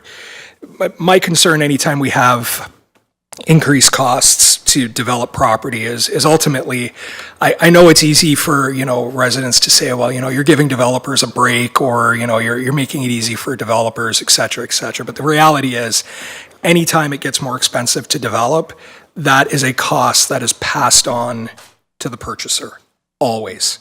It is one way or another that makes its way through the chain, and it just results in increased costs. And I know we sit here and we would love to have rental units, we would love to have affordable units, but the reality is we can't force that. So I look at it from a perspective of what are we doing from the municipal perspective to ensure that the costs that we have are justified, that they're defendable, that they're necessary for us to maintain the services and the integrity of our infrastructure in the municipality, but at the same time also try to be fair, knowing that this is going to move on and pass its way down eventually to the purchaser of the property. So I'd like to move. I think staff have done a good job at you know, putting the cap in, which is actually in Schedule B of bylaws 33, 2024. And they've added table B2, which I think is good with the maximum. But I think we can do better. So what I'd like to do is I would like to move that the maximum cash in lieu be amended from $250,000 to $150,000, and that any additional assessed from $50,000 to $30,000. That will result in a 40% reduction in the fees, but at the same time, it will also ensure that the bylaw is defendable and that it will not make it cheaper to clear cut and avoid our bylaw and then pay the fines. It ensures that we have more of a carrot to work with rather than a stick to ensure compliance rather than fining after the fact. I don't think this bylaw should be out to make money. I think it should be to ensure that we don't have the clear cutting. And as long as we maintain that balance, I think we're good. And that I think that amendment will meet that goal while also looking at the cost perspective. So I'd like to move that. Your Worship, you had your hand up. Is that to comment on the amendment? Yes. Yeah, I just wanted to get clarification from staff. I thought that Ms. Abrams mentioned that there was some, there had been some reduction in implications for the developers. So can we just get some clarification on that? You have to come up. Thank you, Your Worship. So currently, the way that the bylaw is enforced for development applications is if you look at Table B1, essentially there's a scale of trees based on their diameter at breast height, and the amount of trees per compensation is based on the size of the diameter at breast height. And currently, that scale goes anywhere from 1 to 12 trees. So the way that the Schedule B2 has been prepared is looking at those same sizes of diameter at breast height, but it's reduced now to having a maximum of 5 trees for like a very, very large old tree. But generally they fall between, I would say what would be normal would be like between 2 and 4 trees would be required for most compensation requirements. So I would say in general, like the amount of compensation is being pretty dramatically reduced as compared to Table B1, which is requiring quite a lot of trees for compensation. So just for further clarification, the maximum in Table B2 is 5 trees, whereas in B1 it's 12. That's correct. That's less than half. Exactly. For 105 to 114 millimeters, it's 4 trees as opposed to 11, so that's almost a third. So that's a benefit. Is that a benefit to the developers then in terms of what their cost would be in replacing trees? Absolutely, it would be. And is this all part of the tree preservation plan that a developer would be engaged in terms of identifying which trees will stay, which ones will be cut down, and then what amount has to be put in? Yeah, that's correct. So the way that it would work is usually there would be a condition through a Planning Act application, and they would submit an arborist report and a tree protection plan and landscape plan as part of that work. And they would either do some replanting through the requirements for compensation, and sometimes through the replanting, they're not able to replant all of the trees on site. And then in that case, there would be a remainder of cash in lieu that would be due to the town. So then if I could, to Councillor Dubanow's amendment, he's talking about reducing some monetary amounts that relate to the size of a parcel from 250 to 150,000 and from 50,000 for every hectare over 5 to 30,000. What does that relate to, and how does it relate to B1? So that's essentially a scalability, I guess a question of scalability. So if you're dealing with a 5.5 hectare site, you could have a 5.5 hectare site that has 2,000 trees, or you could have a 5.5 hectare site that has 500 trees. It really just depends on the site. It's kind of to capture like a maximum of amount of trees on a site that prevents it from becoming like $1 million, for example.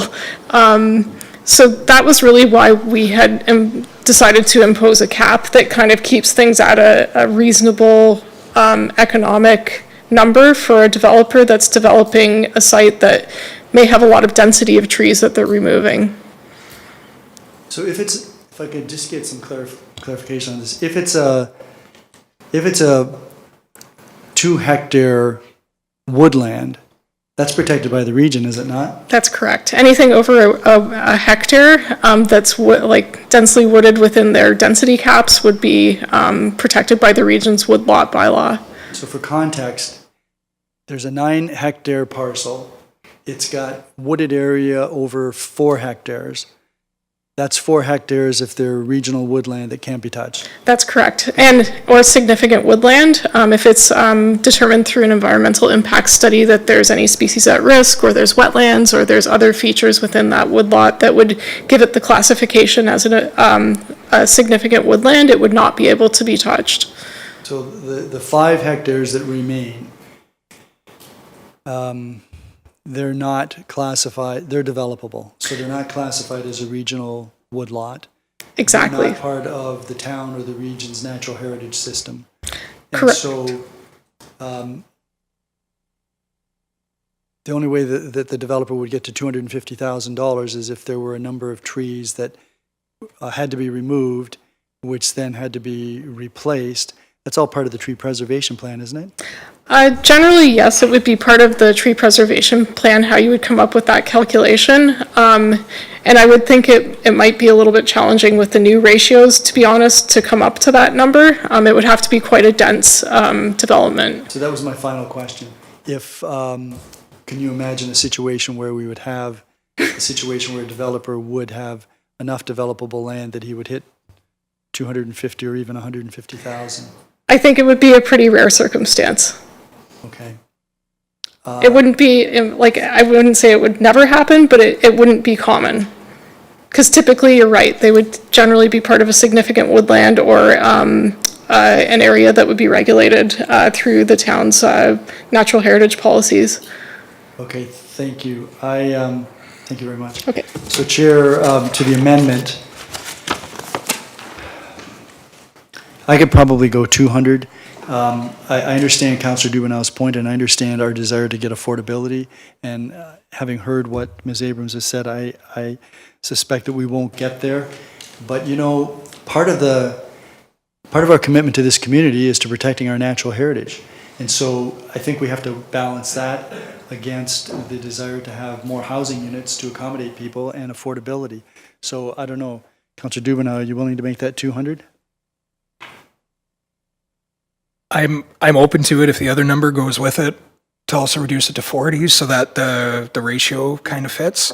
And if, may I speak briefly, Madam Chair? I don't want to take the floor from His Worship. No, I'm fine. The entire reason why I was raising this is my concern is I didn't want it to come across as penalizing development. And the reason being, we know where some of the fines are. You know, they're not publicized, but, you know, council hears about it. And I'm trying to find that balance about where it is more expensive to break the bylaw versus cheaper to break the bylaw. And so going through my head and looking at those numbers, that's where I came to that number, because I don't want this to be viewed as a way to make development more expensive or frustrate development or anything of that nature. The points about the regional woodlot, I think they're important. I can think of at least one development right now where this may impact. But yeah, I mean, if we're negotiating here, start low. You know, you got your high number, and then you bring your low number, and then you meet somewhere in the middle. I think that's why we have a good council and we work well together. So I'm agreeable to that. If council wants to support it at 250 and 40, sorry. It's been a long day. It's been a long day, Madam Chair. 240. We can go with that. I want to stress that I do not want this to be seen as a way to jack up costs or frustrate development. It is a way to keep that balance between enforcement on the clear cutting versus it being cheaper to clear cut. I'm just concerned that if we aren't careful with this, that it could end up being cheaper to clear cut. So if council is more comfortable with 240, then that works for me.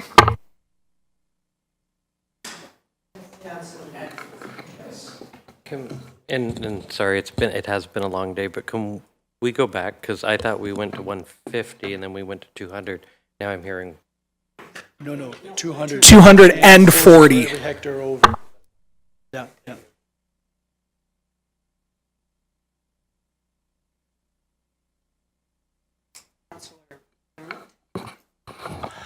I think at the end of the day, I know we say it's not a tax. It is a tax. It's like saying a tariff's not a tax.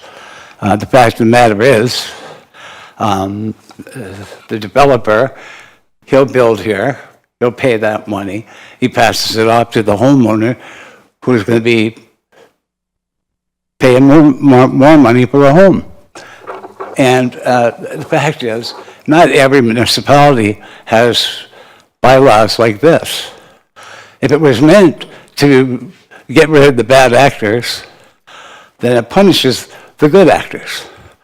So I don't know what we have this fetish about just making the bureaucracy thicker and higher, that we're going to have to wear our hip waders to be able to afford a house.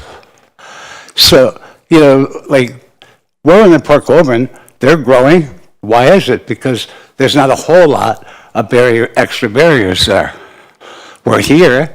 I think this is like an unintended consequence that are going to make people who want to be able to build an affordable home or buy an affordable home is going to make it more and more impossible when we keep bringing up these things. So, to me, I felt that we need to find a happy medium. I don't think 240 is a happy medium from 250. So, No, it's 240 for additional hectares over 5. Instead of so is that 150 then? 200 instead of 250. I don't think that's really helpful. I think 150 was the right figure, but that'll be left up to council to decide. I think we have to just think about what we say some days. It's like anytime a developer has to pay more money, the person buying the home, you know, is going to have to pay more money. And there'll come a day where we'll just stifle ourselves from any development here by putting up these barriers all the time. They'll go elsewhere. They're going elsewhere now. So I just don't get it. I thought we had a happy medium at 150, but apparently that's not the case. Thank you. Councillor Noyes And this is kind of a question that I don't think anybody's going to be able to answer. Okay, let's say we pass this amendment for 200,000, and I'm all against clear cutting, absolutely. So a developer comes, gives us $200,000. That $200,000 has to be put towards replanting trees? Tree preservation plan. Okay, so how many trees are we going to have to plant? How many trees does 200,000 trees get us? $200,000 get us. Madam Chair, we usually charge $1,000 for each tree, so 200,000 by like 2,000 trees?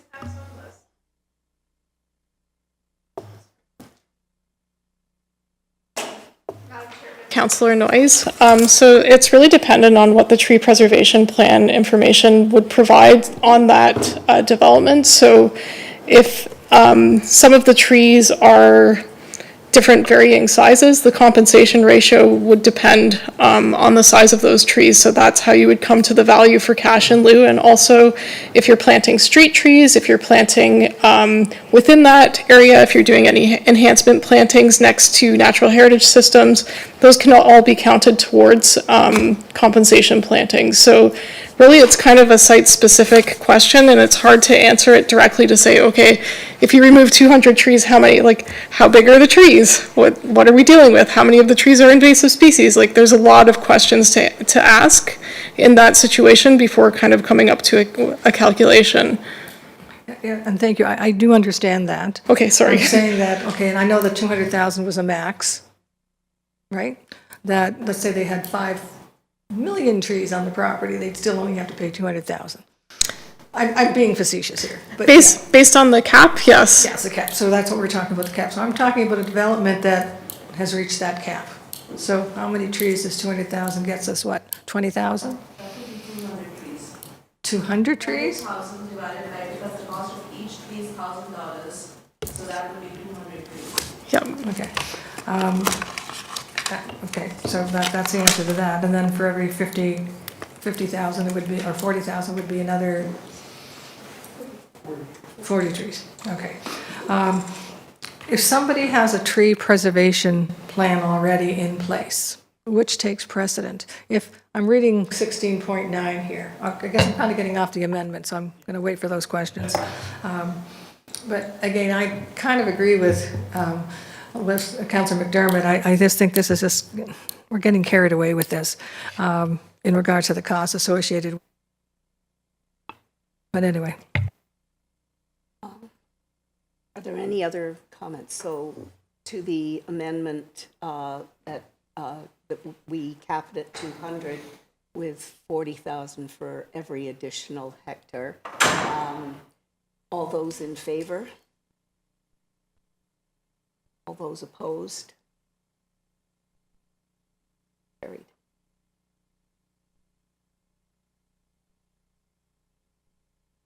Now to the Dubanow still has the floor. oh yes, Councillor Dubanow. Yes. Yes, Director. Madam Chair, I just want to add just a typo to the B2 table, B1. If you move on to the Appendix A, and where it talks about the B1 table, it talks about OPA, ZB, and site plan. I think we have to add draft plan of subdivision and condominium as well there. Because sometimes we don't have a subdivision, like an OPA, ZB, it just would come for a subdivision. I think to cover our bases, we have to add both those planning applications there. Can I get a motion to have it, Councillor Lewis? Any discussion of that? That amendment? No? All those in favor? Opposed? Carried. Are there any other comments, questions? Councillor Noyes. Yeah, Councillor Christensen. I just did a little bit of history here, and I looked back to where we all started. And the initial open house that we had, I don't quite know the date, I didn't have a date, was the first answer to purpose was in response to several accounts of tree clearing occurring within the town. Council authorized staff on May 29th to initiate a review and amendment to the bylaw, et cetera, to regulate the destruction, injury, and harvesting of trees in the town of Fort Erie. This whole thing started with tree clearing. It didn't talk about Mr. Smith's backyard or front yard or whatever, and it's got way, way, way, way, way too big, and way away from the purpose of that council first directed. Granted, you guys agreed to it. I didn't, but you guys agreed to it. I know Councillor Dubanow talked about the carrot, not the stick, and he and I talked a little bit about that. And I don't know if we really want to encourage people to plant trees. We need to be giving them carrots. We don't need to keep hitting them over the head with a stick, and no pun intended. And I don't think we've made any effort to encourage people to plant trees without hitting them with the stick first. And I think we should be looking at those alternatives, and I can give you examples that we've done in the past for other things, that the Communities in Bloom, when we had that recognition and award system, we had some of the nicest gardens in the town because of the Communities in Bloom. The same thing with the Christmas decoration. I know we're talking apples and oranges here, but at the same point, we're not doing anything to encourage people to build trees, to plant trees, other than the stick, and their own desire to have a tree type thing. I know with the Accessibility Committee, we have been so successful, and at one point we gave them $500 for any organization that did above and beyond for the accessibility. That was, they didn't have to do it, they did it. We gave one award and we had about 15 people complying and doing wonderful things for accessibility. I think we need to kind of look at what carrots we can offer as we're going ahead with this bylaw. It's probably going to fall on deaf ears anyway, but I really think we need to be looking at this a little differently. Changing gears a little bit here, I'm going to make an amendment that we take the stump thing right out. Honestly, to me, that's just really a bridge too far. That $4,500 if you remove a stump without permission. I don't think we can even catch them, and if we do, we can't prove it. I think that's just a bridge too far, and I'm going to make an amendment to the report that we do not include stump removals in this tree bylaw. Your Worship? So I'll just speak to the amendment first, but before I get there, we've been giving away trees every year for the last number of years, 600, 700, 800 trees, and they're picked up. I think the doors open at 7 in the morning, 7:30 in the morning, and by 8:30, 9 o'clock, they're all gone. So that's something that we've been doing for a number of years. So, Councillor Noyes, when you say we're not doing anything, you've missed that. And so, unfortunately, we've got other initiatives in town as well to encourage people. But to your amendment, Thompson Road, Gilmore Road, Prospect Point Road, Ridgemount Road, there's been recent clear cutting, and they don't cut. What they do now is they get their heavy equipment, gigantic heavy equipment, and they just knock the trees over. And then they pull the stumps out. And so then it becomes very, very difficult for the bylaw enforcement people to figure out what was actually there. Hence, they go to Google Maps, Google Earth to check out what was there. The neighbors that have called and complained often have photographs. So this is necessary, and it's not, I know that Councillor Dubanow made reference to this bylaw working to prevent clear cutting. I think it's done a lot to prevent individuals from clear cutting. I forgot to mention Buffalo Road, again, where there were a lot of trees taken down recently. The reality is that it's still happening, and it's happening in a very sophisticated way. So if we want this bylaw to have any teeth, if we want it to mean anything, if we want those who intend to destroy our natural heritage, I think we have to take this into account. I'm not going to support the amendment because I think it's absolutely necessary for us to make sure that those who want to destroy our natural heritage have to pay. And that's really what the whole purpose of the bylaw was in the first instance. Councillor Dubanow. Thank you, Madam Chair. I understand Councillor Noyes' frustration over the situation, and I expressed earlier, I think Councillor McDermott said it well, just how this is, good intention, but it's growing into something else. But when it comes to the stumps, it's not a matter of removing a stump without permission. We're not talking about it being an issue of needing a permit for a stump.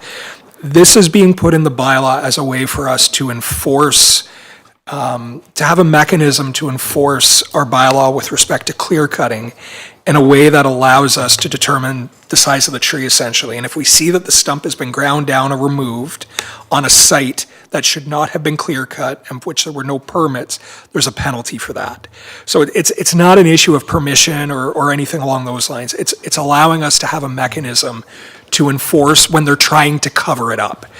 So it's destroying evidence, essentially, to, which my colleague, Councillor Flagg, just said. So I get where Councillor Noyes is coming from. If this was about permits for stumps, to remove stumps, I'd be 100% on board on removing this. Like, I think that's, that's just crazy. You get a permit to remove the tree and then a permit for the stump, come on. But this is about grinding down the stumps or removing the stumps to hide the evidence, to, prevent us from being able to enforce our bylaw and to prevent the clear cutting. And with respect to that, I'm not willing to have this removed. I think there's other things we can do to optimize this and make it function a little better, but I think the stumps are not it. So I know where you're going from, Councillor Noyes. I agree with you, but I think the stumps got to stay in. Councillor Noyes. Again, I don't like any clear cutting. I don't like what happened on Buffalo Road and all those other roads that were mentioned. I don't think anybody does. But from what I'm hearing is that we have an aerial photograph already that says there's umpteen trees that are so big that whether a bulldozer comes and knocks them down, we still have proof that there are so many trees that were so big that we already have a penalty in place for that. So now, okay, so they bulldoze these trees. So the penalty is for taking down the tree without a permit. And then we're going to add the stump thing onto it. So $1,500 for each tree. And I think it goes up and up and up and up for each infraction. And then for the stump removal, for the same tree that we're just charging $1,500, we're going to charge another $4,500. So for the first tree that's removed, it's going to be $6,000? I'm not great at math in my head. So if the second tree comes down, see if I can find so if the second tree comes down, we're looking at, okay, we have this aerial photograph. We know there's X amount of trees. So he takes down a second tree, bulldozes a second tree. So we're going to charge them, for some reason it says penalty tier 2, no. We're going to charge them $1,500 for the first tree. It doesn't matter if they take 2 or 3 trees down. But for the stump on the second tree, we're going to charge them $9,000. So now we're charging them $10,500 for the second tree, $6,000 for the first tree, and then we're going to charge, if they happen to take a third tree, that's now another that's $10,000. So far we're going to charge them $6,000. Okay, just for the stumps alone, we're going to charge them $23,500 for 3 stumps, and we're going to charge them $4,500 for the 3 trees. We're all okay with that. That's fine, right? Could I ask for a clarification question of the director on the comment? As I understand it, the stump removal and the tree removal penalties am I understanding it correctly, that they relate to trees that have been removed without permits, in defiance of permits, in defiance of bylaw, in defiance of our rules to protect our tree canopy? Is that correct? Yes. Thank you. Councillor Christensen, that's exactly the ones I was quoting. That's exactly the ones. Exactly. Without a permit, they're doing it illegally. But I'm just saying, we have an aerial photograph that says, the rationale was because we have an aerial photograph and they took down these trees, which they shouldn't do. I'm totally against that. But you have the aerial photographs, you know the trees. You know the number of trees, or perhaps, whatever, you got. You don't have to start counting the stumps. You can count the trees. And again, if this applies to just woodlots or clear cutting, I might go with it a little bit. I think that the prices are ridiculous. But if it's talking about someone who has a stump in their backyard, I'm not going to want to charge them $4,500 to take, for the when I'm already charging them $1,500 because they took down a tree without a permit. I'm not going to charge them $6,000 because they took down a tree and then they want to take down the stump. Or perhaps maybe if they have a permit to take down, they don't have a permit to take down the tree, does the stump go with it?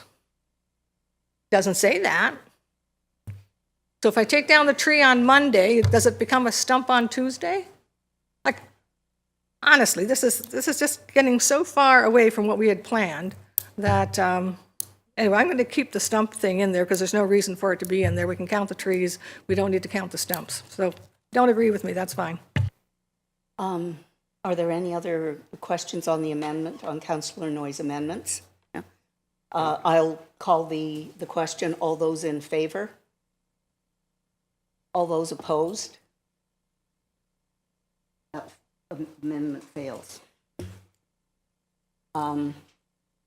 We are now at the point of discussing any further discussion on the report, on the proposed amendments. Yes, Councillor. Yeah, and I'll be brief. I just want to make a couple of comments. First being, I think I want to start by saying almost apologizing that it took 30 to 40 years to get to a tree bylaw. And now we have one. It came out very quickly because we were dealing with some very bad actors in town that were doing things that were clearly not something that we wanted. We've made some tweaks because it came out quickly because we had to deal with an issue. And we may continue to make tweaks to it based on staff review, dealing with industry, dealing with public. I do share Councillor McDermott's comments about this being a tax, because I think in many ways in many ways it is, and I am concerned about how it will impact the price of housing. And my preference would have been to see somewhere in the line of 150, but council has made a decision, and I am a believer in when council has spoken on an issue that we move forward collectively as a council on an issue. So I will be supporting the bylaw as amended, even though there were a few parts in it where I didn't see it going quite where I wanted it necessarily to go. But I am proud of the fact that we do have a tree bylaw after decades of not having one. I often wonder where would we be as a community in terms of natural heritage had we put these policies in place earlier. But hindsight's 2020. And I do think a lot of good work has gone into this, both from the horseshoe here and much debate, and certainly from the good work from staff and those few people who have taken their civic duties seriously and gotten involved in a process and came out and spoke and had an opportunity to influence change. So I'm just going to leave it there, but I will be supporting the bylaw as it's been amended. Councillor McDermott. Well, needless to say, I'm a little bit disappointed tonight because for all the reasons that I brought up previous. The development that we've been dealing with over the last couple of days with the emails back and forth is a good example because we have a developer who's played by the rules, who has a tree preservation plan, and then does everything correctly. And then all of a sudden, we have the tree bylaw. So, you're going to jump on me already? Well, no, I'm going to wait, just to clarify what You're going you to wait just to said. jump on me? Yeah. Okay, Well, well, that's fine. no, and I'm not going to jump on you. I'm going to wait to have my turn. All I'm saying, Your Worship, is we've been dealing with this one developer up to this point. God only knows what will happen down the line, right? But if it's one, we'll have more. I just think that when people do things by the rules, that they should be given some sort of credence. And in this case, I don't believe they have. So, I've won some and lost some here. I'm not going to worry about it. All I'm saying is, if we have bigger developments than what this gentleman has, then it's going to get really costly. And we are going to have problems because of the fact that people will go elsewhere where they don't have to pay as much. Because prices will go up, no doubt about that, because it's a trickle-down theory, right? Developer pays more, you pay more. Nobody's really happy at the end of the day. And people will decide to develop elsewhere if we're going to always have each and every term some sort of a little cash cow that we can join into. But I feel bad about this one because of the fact that we have somebody that went through all the proper procedures. And while we're making up our mind about this tree law, he gets caught in this catch-22 that this council's not going to help him out other than a $50,000 down is highly worth it. So I'll be voting against it. I understand council's decision, but I don't agree with it. Thank you. Your Worship. Yeah, so I just wanted to get clarification. If a developer already has a tree preservation plan, that predominates over any amendment we make tonight, does it not? Ms. Delwaria. Yes, Madam Chair, and based on that tree preservation plan, he was required to pay close to $1 million in compensation. So this is really going to benefit them. From $1 million, we have reduced it to $200,000 now. Okay, so in fact, we're actually helping that developer and we're actually helping to make those units that are going to be constructed more affordable. And that's really, I think, the gist of what Ms. Abrams was saying in response to my questions. So I'm more than happy to support this, and as Councillor Lewis has said, if it turns out that there are aspects of the bylaw that need to be amended as we go forward, we can always amend them. I'm going to support this. Councillor Noyes. I think these are just, some of them are just housekeeping things that I think needs to be put in here. In column Schedule A, it doesn't talk about exemption letters. It just says without a permit. And so what happens if I don't have a permit, but I have shouldn't it also be, or an exemption letter? Shouldn't that also be added to it? So in other words, injury or destroy a tree or cause or permit the injury or destruction of a tree without a permit or exception letter. Exemption letter, I'm sorry, not an exemption. Ms. Abrams, can you come up?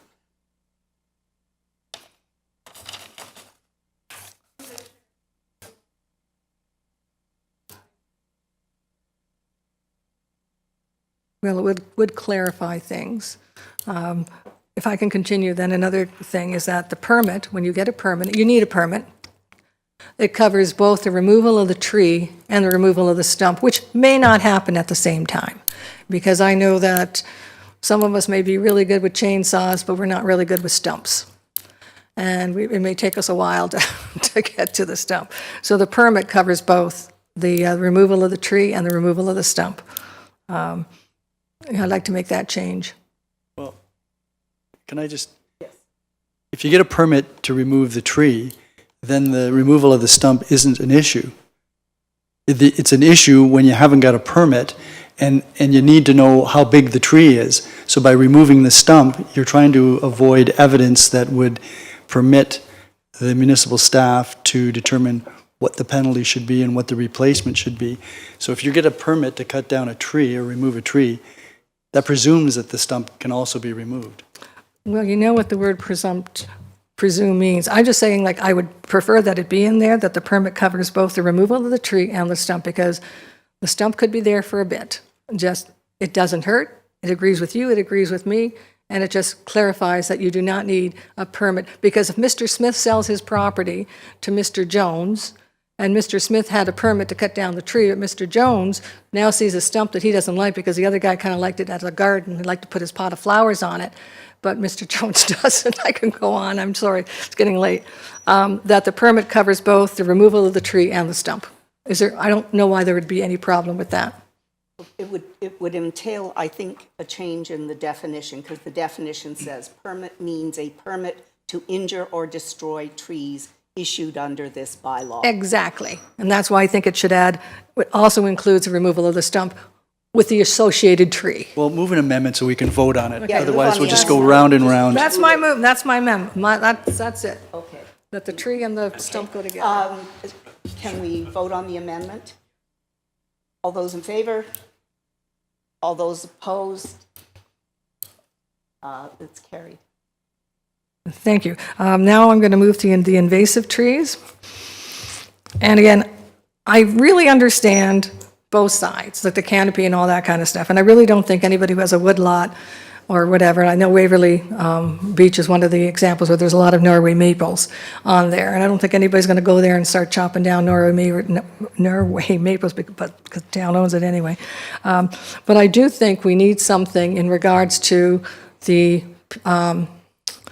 backyards, front yards type thing for invasive trees. I know the mayor mentioned, well, we already have something in there. You do, but you don't. Because an invasive tree, particularly when with the destruction is happening underground, you don't see it. Most of the examples that they give are where the tree falls on your property, the limb's loose, the tree's dead and falls over. Those are the examples given. It doesn't talk about a lot of other things. So I would like to say that any invasive trees that are on lots, like front yard, backyard, can be removed. You still need the letter. You still need the letter to make sure they are an invasive tree. So somebody can say, yeah, that was a poplar when actually it was a red maple. I understand that. I have no problem with that. But I would like to move that any invasive tree on residential lots be removed with an exemption letter. Councillor Lewis? Aren't we already doing that? I thought if you have an invasive tree and you want it removed, someone tonight just said that you can take the invasive tree down. So if that's the case, Yes, but it's not, you can't do it. You have to have permission from the planning and director that, you need to find out whether it's an invasive tree or not. an exactly. You invasive just have to prove that's an invasive tree. If it's an invasive tree, the letter is there. So, but isn't that what we're doing? Yes. No. Yeah. That's not what it says. Maybe the director can clarify. Madam Chair, I think that's exactly what we are doing. If it's in somebody's backyard, if it's an invasive tree, they call us, we review it, and we say, yeah, you can remove it. That's not what it Okay, says point in of the order, bylaw. Chair. Yes. So if you look at section 6, it clearly says, despite section 5.1, a permit is not required under this bylaw for the following activities, provided that a written exception letter is provided by the town. Subparagraph D talks about injuring or destruction of the following invasive species, including the following tree species, and then there's the amended list. So you don't need a permit, you just need an exception letter to remove an invasive species. Further in that, if I can continue then, further in that, it says someplace, again, maybe somebody can direct me to that. Is it 8.2? No, that's a direct. Where does it go into the invasive tree things? It does say there are times where the invasive tree may be beneficial. That's what it says in there somewhere. There may be reasons to keep an invasive tree. And I'm saying, okay, I can understand that in woodlots or in a heritage area, but if it's in my backyard, there's no reason, and I think that should be automatic. It's in there someplace. It's like a long document. So that's why it doesn't necessarily say all invasive trees are removable. It says there are times where it could not be, and it's up to the Director of Planning and Development, and I'm basically saying, I'm repeating myself, if it's in your backyard, front yard, and it's an invasive tree, all you have to do is get a letter, prove it that it's an invasive tree, and then the letter, it's not up to the Director of Planning and Development, it's automatic. Well, that's what section 6.1 says. That's what it says.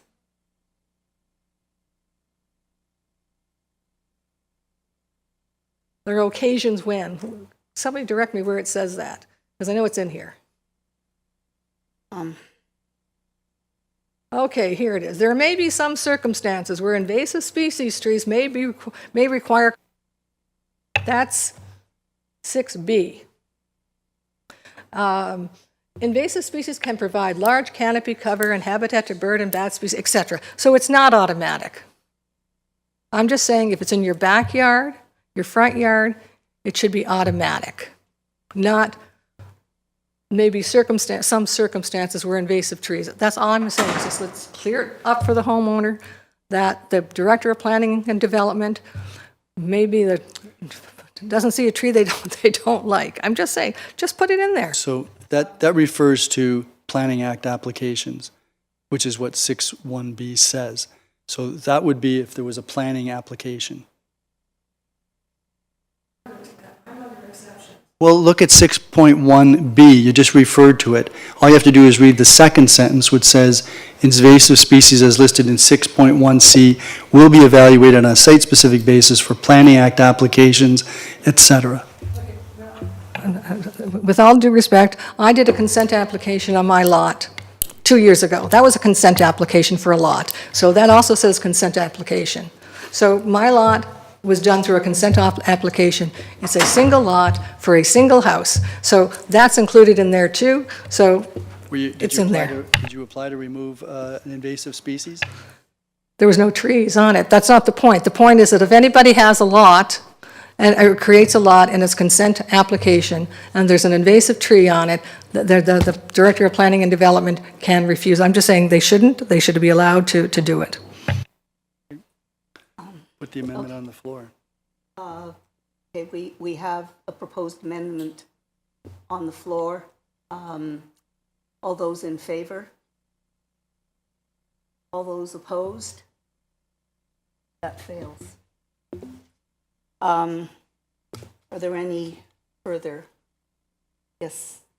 I did mention this when we were talking earlier, when I think it was Jessica was there, and she didn't seem to think it had a problem, but that we do put in the bylaw that if there is capacity, like in the urban area, if the tree is taken out in an urban area or in a heritage area, and there is capacity in the urban area, the tree's taken out, that's where the tree goes.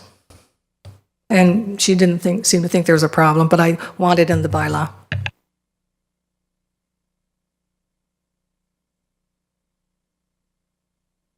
Okay. All right. Then I'll call that amendment. All those in favor? Oppose? Yes. Yeah. So that's carried. Are there any further amendments, discussion? Okay, I will call the question. All those in favor of the amendments as the amendments to the tree bylaw as amended tonight. All those opposed? That carries. That was easy. Okay. I looked at everybody.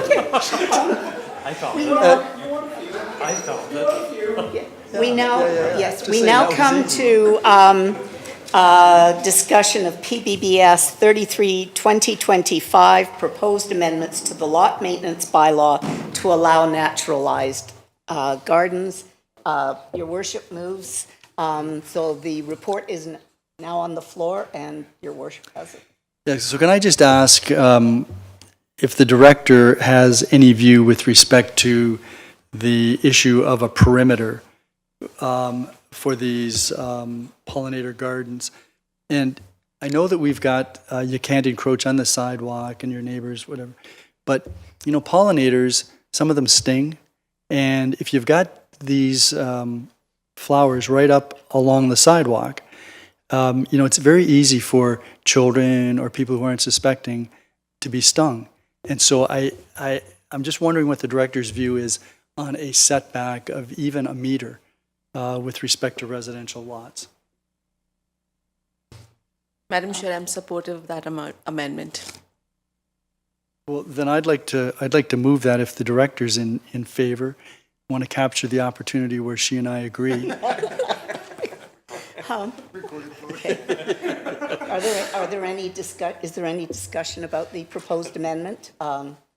Councillor Dubanow? Yeah, just for some clarification, I'm just wondering, does his worship mean a meter, 1 meter, like cut down the side, or 1 meter from the pollinator bed itself? Because I would expect you'd have some overgrowth. I think a setback a meter from the boundaries of the parcel. Okay, and I get that, but are we talking about the actual growth, or are we talking about the flower bed itself? Well, you know, if my concern is that the pollinators might pose a danger, then I suppose I would want the bed, and depending on what kind of vegetation it is, that could easily go over to the sidewalk. So I think if you're going to put it in, you need to keep it back a meter. I think that would be my view, because it's very easy to be stung by bees if they're close to the sidewalk. So you're talking about the flower bed itself then? Okay, we're on the same page. Bed. Yeah, so the bed. Okay. Flower bed.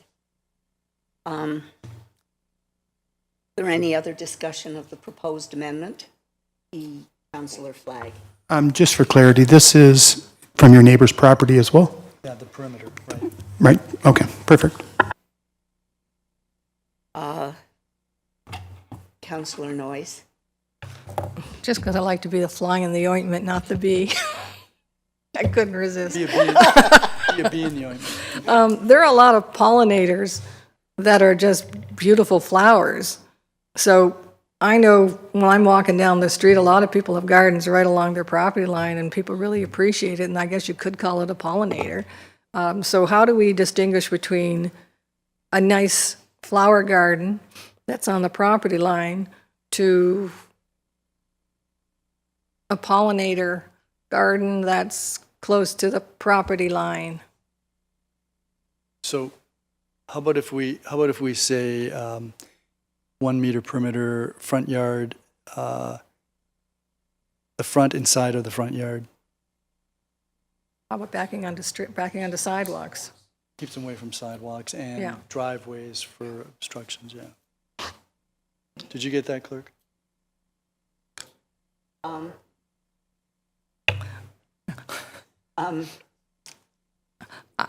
going to support, I still don't know how you're going to distinguish between a flower garden and a pollen. I still don't know. I don't think bylaw's going to start coming and tearing out people's gardens that are close to the sidewalk. I'm sorry, I just don't see it happening. But anyway, I'll support it, and we'll find out that we can't enforce it, or we don't want to enforce it. All right, then, call the amendment. All those in favor? That's carried. Oh, all those.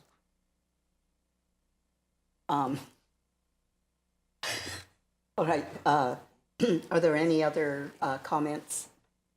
Councillor Noyes? My computer keeps turning off. That's not my comment, but it takes me a while to find it. Yeah, this computer is horrible. There's something in there about poison ivy and I'm just wanting clarification. If you have poison ivy on your property, even though it may kill some other things, you can kill your poison ivy as long as it's an approved herbicide. That's okay. Just wanted to make sure of that. Thank you. All right, then, are there any further questions or comments? No, then I will call the question. All those in favor of the report as amended? All those opposed? That's carried. That brings the business of the Planning, Buildings and Bylaw Services Subcommittee to a close, and I return the chair to you. Oh, sorry, what am I doing? Oh, jeepers, yes, sorry. Yes, sorry, I'm at the end of the page and I'm going, okay, so that's fine. So new business and inquiries, there's a memorandum, the draft parkland dedication bylaw. Councillor Dubanow, now on the floor for discussion.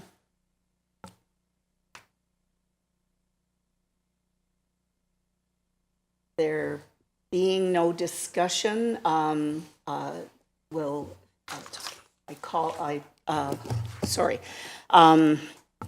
those in favor of receiving the document? All those opposed? That's carried. Are there any questions? We now come to the business status report. Are there any questions on the business? Councillor Noyes? Thank you, Councillor Christensen.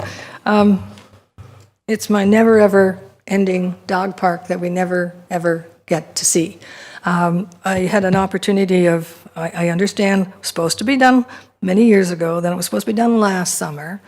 We had to put that off because West Main Street was going to be done, and I was told then that it would be done this summer. So the RFP went forward, and I think the RFP is still standing. I don't know if the RFP has a deadline date or not. So I did ask the timeline, and now I understand West Main Street isn't going to be done till September, October? Yeah, it falls under you. Okay. Through you, Chair. The West Main Road reconstruction project was always scheduled, I believe it was a 180-day construction. It was taking the better part of 1 year. When we look at the dog park, what we have done is we've asked our contractor with the schedule of quantities for the dog park items to get a price from our contractor doing the road reconstruction, seeking economies of scale. They're already on site. There's no joint contractor issues if our contractor does it from the road side for the dog park side. We did get a quotation back in that, and the project manager, Elizabeth, is working with Edward Terry and Anamika about finding ways. The funding came in a little above what was available, so we're just going to probably get other quotations and find out what the most economical way to move forward is, notwithstanding the contractor used the park for a laydown and material storage area as opposed to people's front yards. So they are going to be doing some other works to bring that back to the state of existing or better. So unfortunately, the capital project is interfering, but we are trying to find ways to expedite getting that dog park put in. And I appreciate that. I don't appreciate the constant repeated delay. There's always a reason not to do something. And it seems that the dog park is one of those that we have delays. I understood the RFP had already gone out and was already approved and is in place. I think I got an email to that extent. Okay. Did I not get an email from somebody just today saying that? Of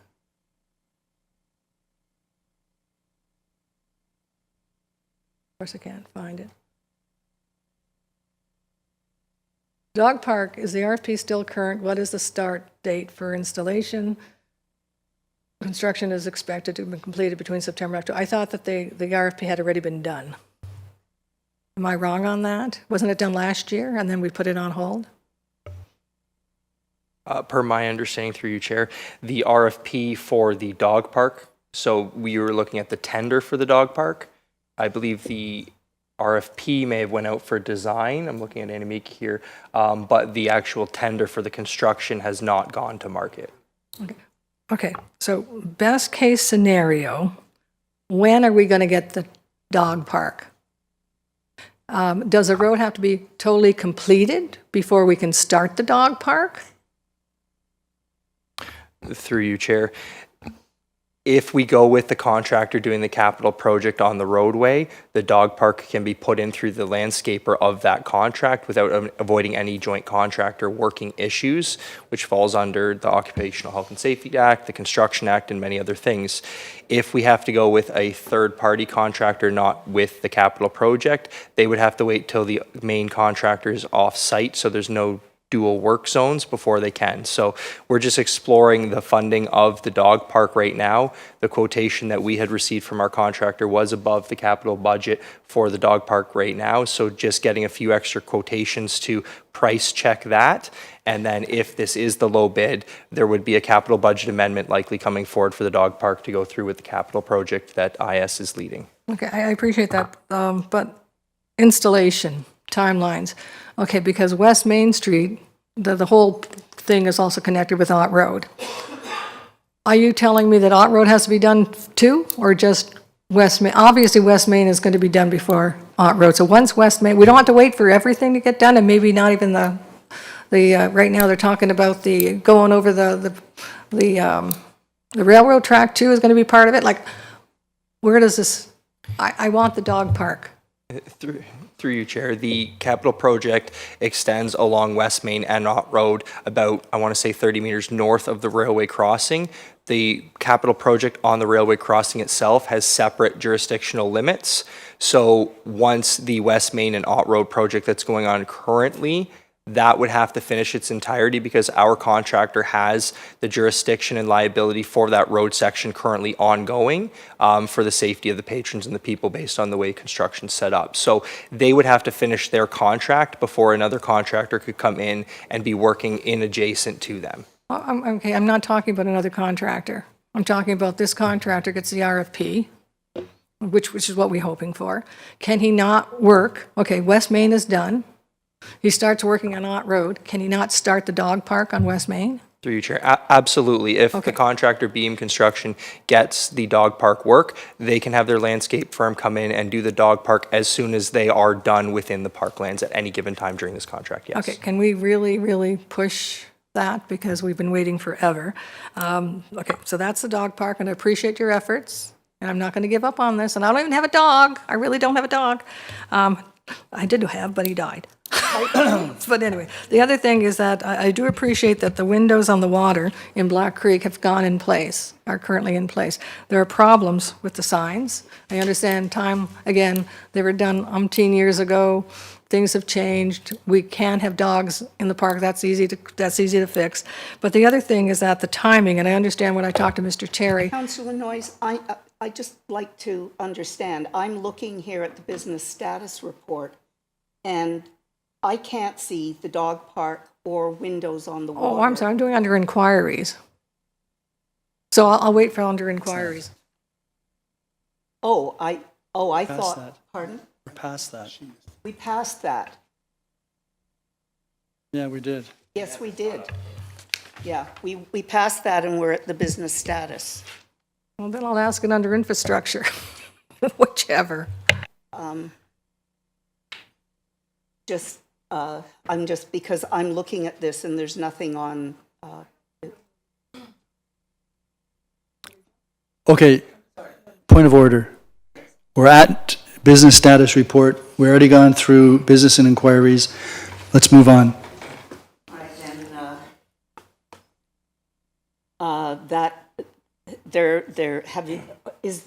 are there any questions about the business status report? Repeat that. No? Okay, then I will, that brings to an end the business of the Planning, Building, and Bylaw Services Subcommittee, and I will turn the chair over to you, Your Worship. Thank you very much, Chair Christensen. That takes us to Infrastructure Services, Councillor Lewis. Thank you. Can I move that we go ahead of planning just so we can move quicker next time? And Councillor Christensen, great job chairing those conversations. Infrastructure Services is now in session. There are no presentations or delegations. We have one report tonight, report number 10.2.1 IS 09-2025. Can I get a mover, Your Worship? Any questions or comments to Your Worship? Yeah, I'll support this because I think it's a good compromise. The only question I had was, I think in other BIA areas, there are some type of time constraints on how long you can park. Is that the case? Director Frost?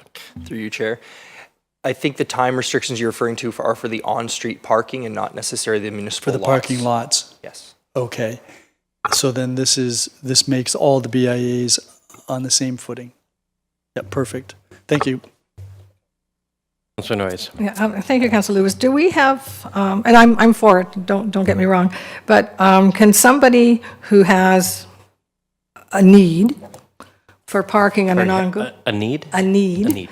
On an ongoing basis, like has apartments but has no parking, are they going to be allowed to kind of take all the parking spots overnight, or are they going to be limited to... So I can start with that question, Councillor Noyes. We did know in the Crystal Beach area, there's actually 2 municipal parking lots, one that could accommodate more overnight parking and not interfere with the main parking lot at Erie and Ridgeway Road, with the exception of maybe some of the hotels in the areas. But I'll let Acting Director Frost maybe supplement those comments. Through you, Chair, I definitely agree that there are some residents in areas that are not able to park on the streets during the winter months. They don't have a parking space at their property, or they have one space and may have 2 vehicles. So we've extended the option to purchase passes for overnight parking at quite an economical rate, I must say, which gives us the mechanism, should you be there, those cars that park for a month at a time, gives us the mechanism to say, no, that's not approved, but also to say that if there are so many passes sold for the night, we have that number of vehicles trying to park in those lots, and we can control that to say we've sold X number of passes for that month, that night, whatever it may be, and parking is kind of at the first come, first serve for those nightly. Yeah, and I think it's worthwhile trying, but I do think we need to keep an eye on it, that we don't have somebody who buys the passes, which is very economical, because there's free parking during the day, so really they can park there all day, buy the passes, and not move their car for 2 or 3 days or a week or whatever. How many days are the passes for? How many days can you buy like an extended passes for, a month or 2 months or 2 days? Director Frost? Through you, Chair. There would be option to purchase a monthly pass. I believe the fee was, I think it was $50, if my memory serves me correctly. It would still be that you're not parking there for 31 days continuously, because during the day there would still be that expectation for vehicle turnover and the use of the lot as intended to service the BIA. Councillor Noyes? And I agree that should be the case, but is that what the Is that what this says? Because I can see that there's free parking during the day, you get a month's pass at night. Signage will also be key on this, and the report also mentions that as well. But I don't know if you want to add anything else. I think given your, through you, Chair, given your concerns, it's something that we can definitely work through in the bylaw to be crystal clear that it's not a 31-day straight parking. The bylaw would say that during the 2 to 7 a.m., 2 a.m. to 7 a.m. period is the overnight part you are paying for, and then it would come back during the day where you have that free parking for the quote-unquote 3-hour or so period. And just one, these parking spots won't be reserved, right? Like, I'm always going to be parking in parking lot 22 is mine. They can't do that. That is correct. Okay, They're not thank you. reserved. Any other questions from council? Seeing none, I'll call the question. All those in favor? All those opposed, if any, the motion carried. New business or inquiries by councillor. Councillor Noyes. Okay, we have the signs now at the windows to the water. It falls both in infrastructure and planning. And I already mentioned that the signs say no dogs, but if the dog's on a leash, they're allowed because they're allowed in parks on leashes. The other thing is that I've had some of the residents, I totally agree with them. I did talk to Mr. Terry about it too. The time is from 6 a.m. to 11 p.m. Again, these windows to the water backed on by 2 residential properties on either side, and they're quite narrow, like they're 60 feet or 66 feet, I guess. So what I would suggest is I don't think any of us would want people right beside our house at 10 p.m., 11 p.m., or whatever. So one of the suggestions, and I agree with it, and I'm not putting words in Mr. Terry's mouth, that dawn to dusk would be a better time frame. And that I would, and I understand from Mr. Terry, he needs direction from council to do that. And dusk is different time of day depending on time of year. So when it's dark at 4:30. Suggestion was dawn to dusk. In other words, when it's light, when there's light. If there's more fine tuning, I'm happy to consider it, but And the question there was? right now it says 6 a.m. to 11 p.m. I would like it to be, we can just say during daylight hours. We can make it any way we want, but I just don't think any of us would appreciate having people sitting there at 10 o'clock at night in the dark. Your worship. So I'm completely in the dark, so to speak, about what Councillor Noyes is referring to in terms of the signage and what have you. Maybe we can get a memo from staff so that we can deal with this April the 28th, and you can then make the amendment based on that memo so that we all know what we're talking about. Is that okay with you, Councillor Noyes? That's perfect. Thank you. And staff has heard that for a memo coming back. Let Mr. Terry do that. Okay. Thank you. Any other questions or comments from council? Seeing none, that moves us to the business status report, and my screen just jumped on me. Any questions or comments to that report? Seeing none, that concludes IS, and thank you, Jennifer Pennell Ajay, for hanging tight with us tonight. There you go. Back to me. If you'd like to take the chair back, it's all I yours. would. See, Councillor Christensen, that's how it's done. Now we'll let Councillor Flagg take a run at corporate services. Take this home.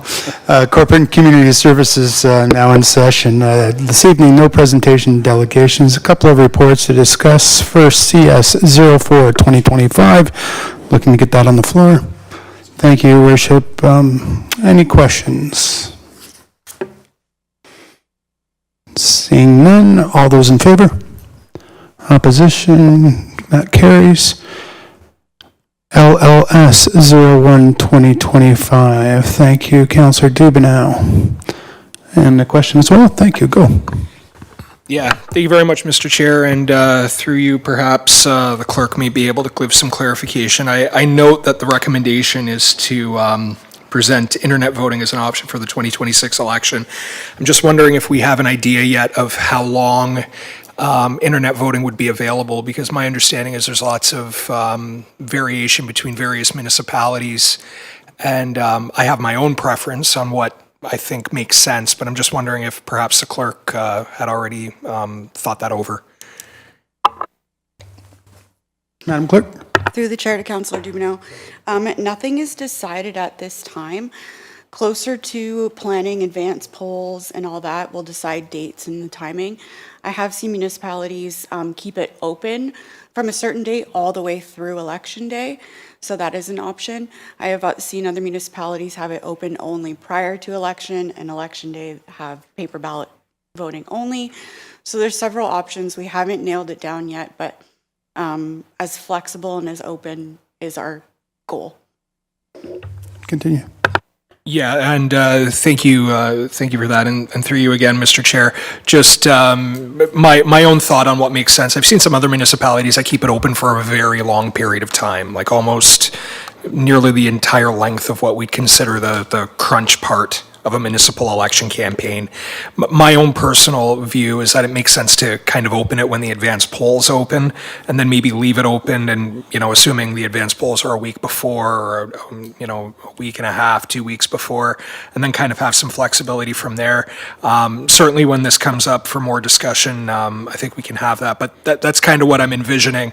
My concern with internet voting is if you leave it open for so long, things change during a campaign, different things go on, and, leaving it open for 2 months just doesn't make sense. So certainly we can have some more discussion when it comes up. Perfect. Councillor Christensen. I was very interested to see that telephone voting, the responses were much lower than I expected.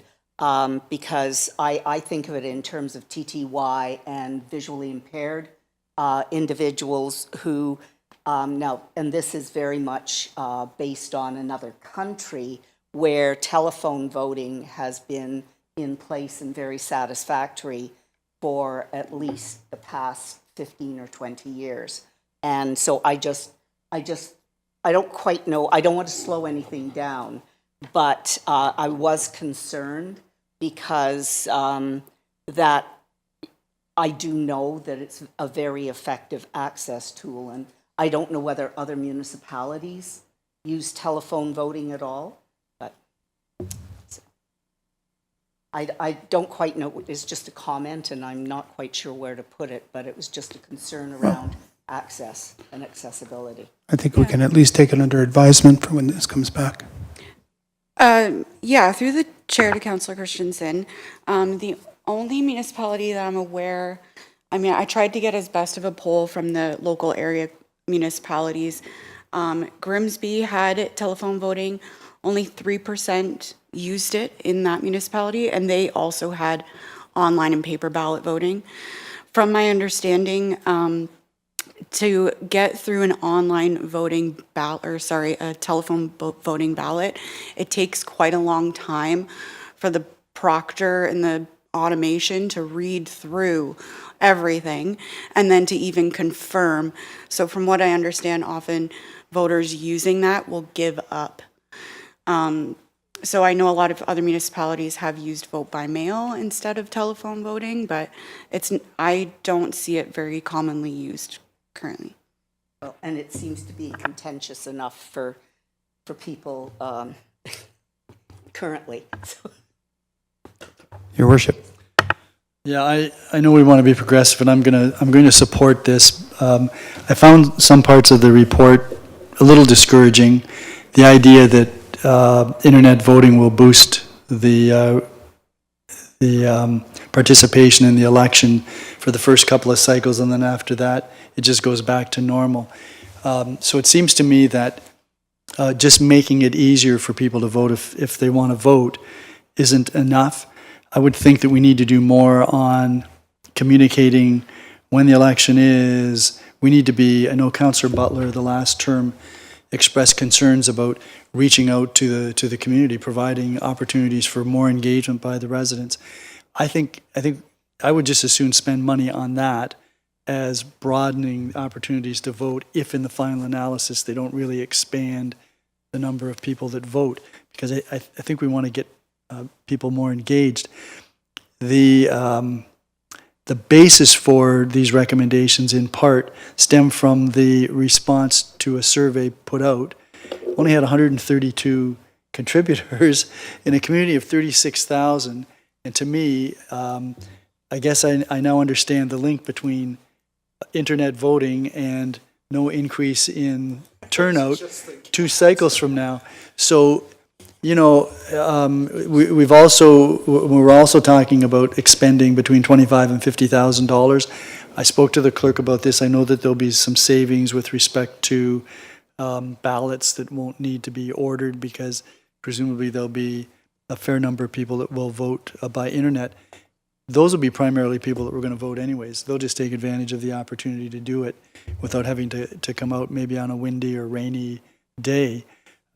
So I would hope that staff will spend some time contemplating how we can do more education, more communication to the public to try to drive out more participation in the election, and not just candidates, but voters, people maybe engaged in the process itself, being poll clerks, etc.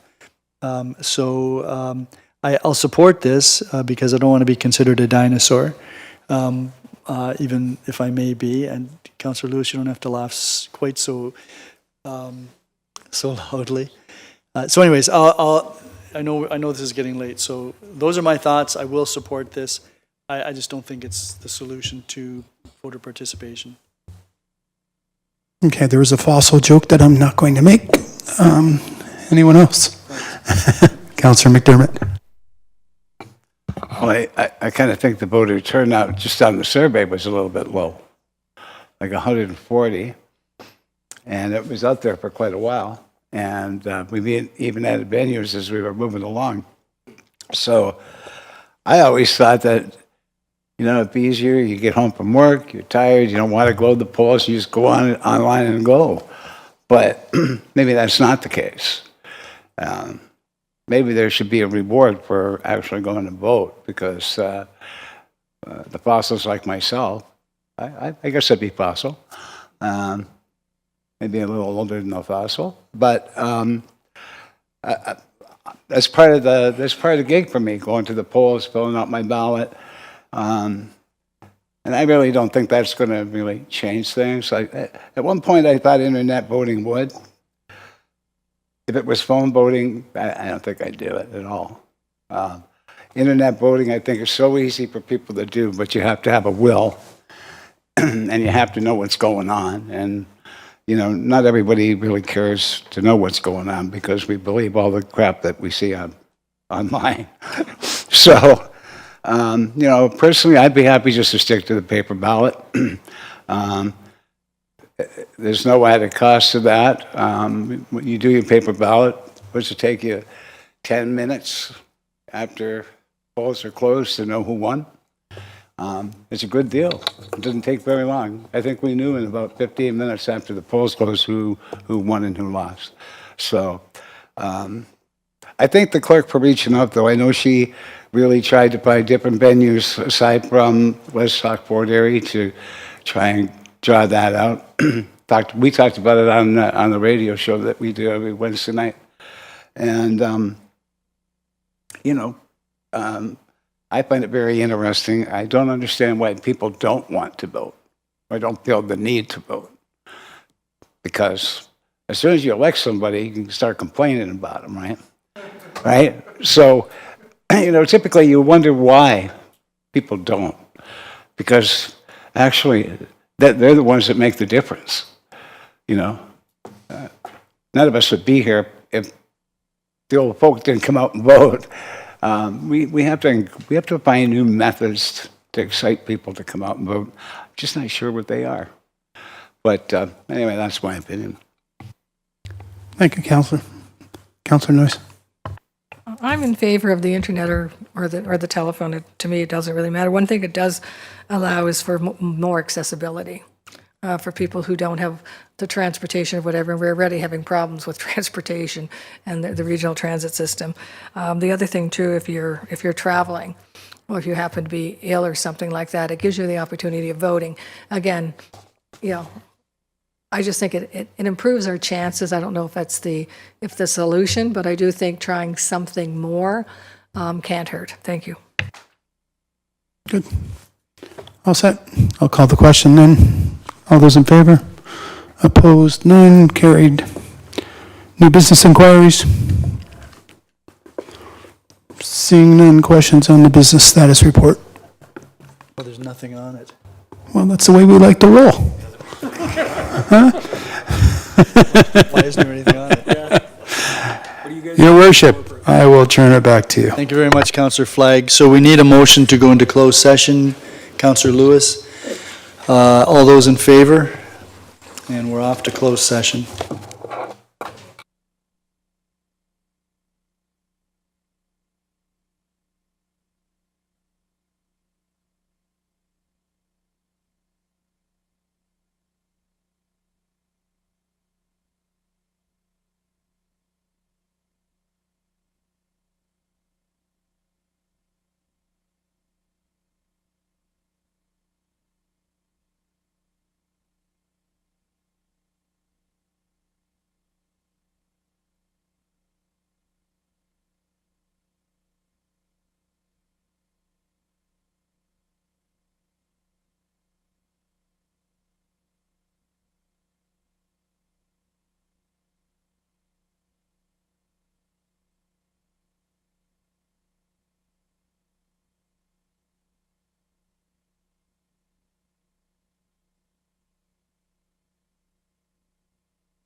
Okay, we're back in the council chamber, and Councillor Lewis, you have the resolution for us to rise and reconvene from closed session. Thank you, Your Worship. Moved by myself. The council does now rise and reconvene from closed session at 9:43 p.m. with report 12.1 that council approves the closed session minutes of March 31st, 2025. 12.2 that council authorized staff to proceed as directed in closed session. And 12.3 that council approves the recommendations in report PBBS 29/2025 and authorize staff to proceed as directed in closed session. And 12.4 that council approves a recommendation in report PBBS 30/2025 and authorize staff to proceed as directed in closed session. And 12.1 or 12.5 that council authorize staff to proceed as directed in closed session. Any questions or comments? All those in favor? None opposed, that is carried. That takes us to scheduling of meetings. No one? Then, Councillor Dubanow, I'm delighted to ask you to end this meeting. That makes two of us, Your Worship. I'd like to move that council and committee adjourn at 9:44 p.m. this evening. All those in favor? Councillor Noyes? It's unanimous. Thank you.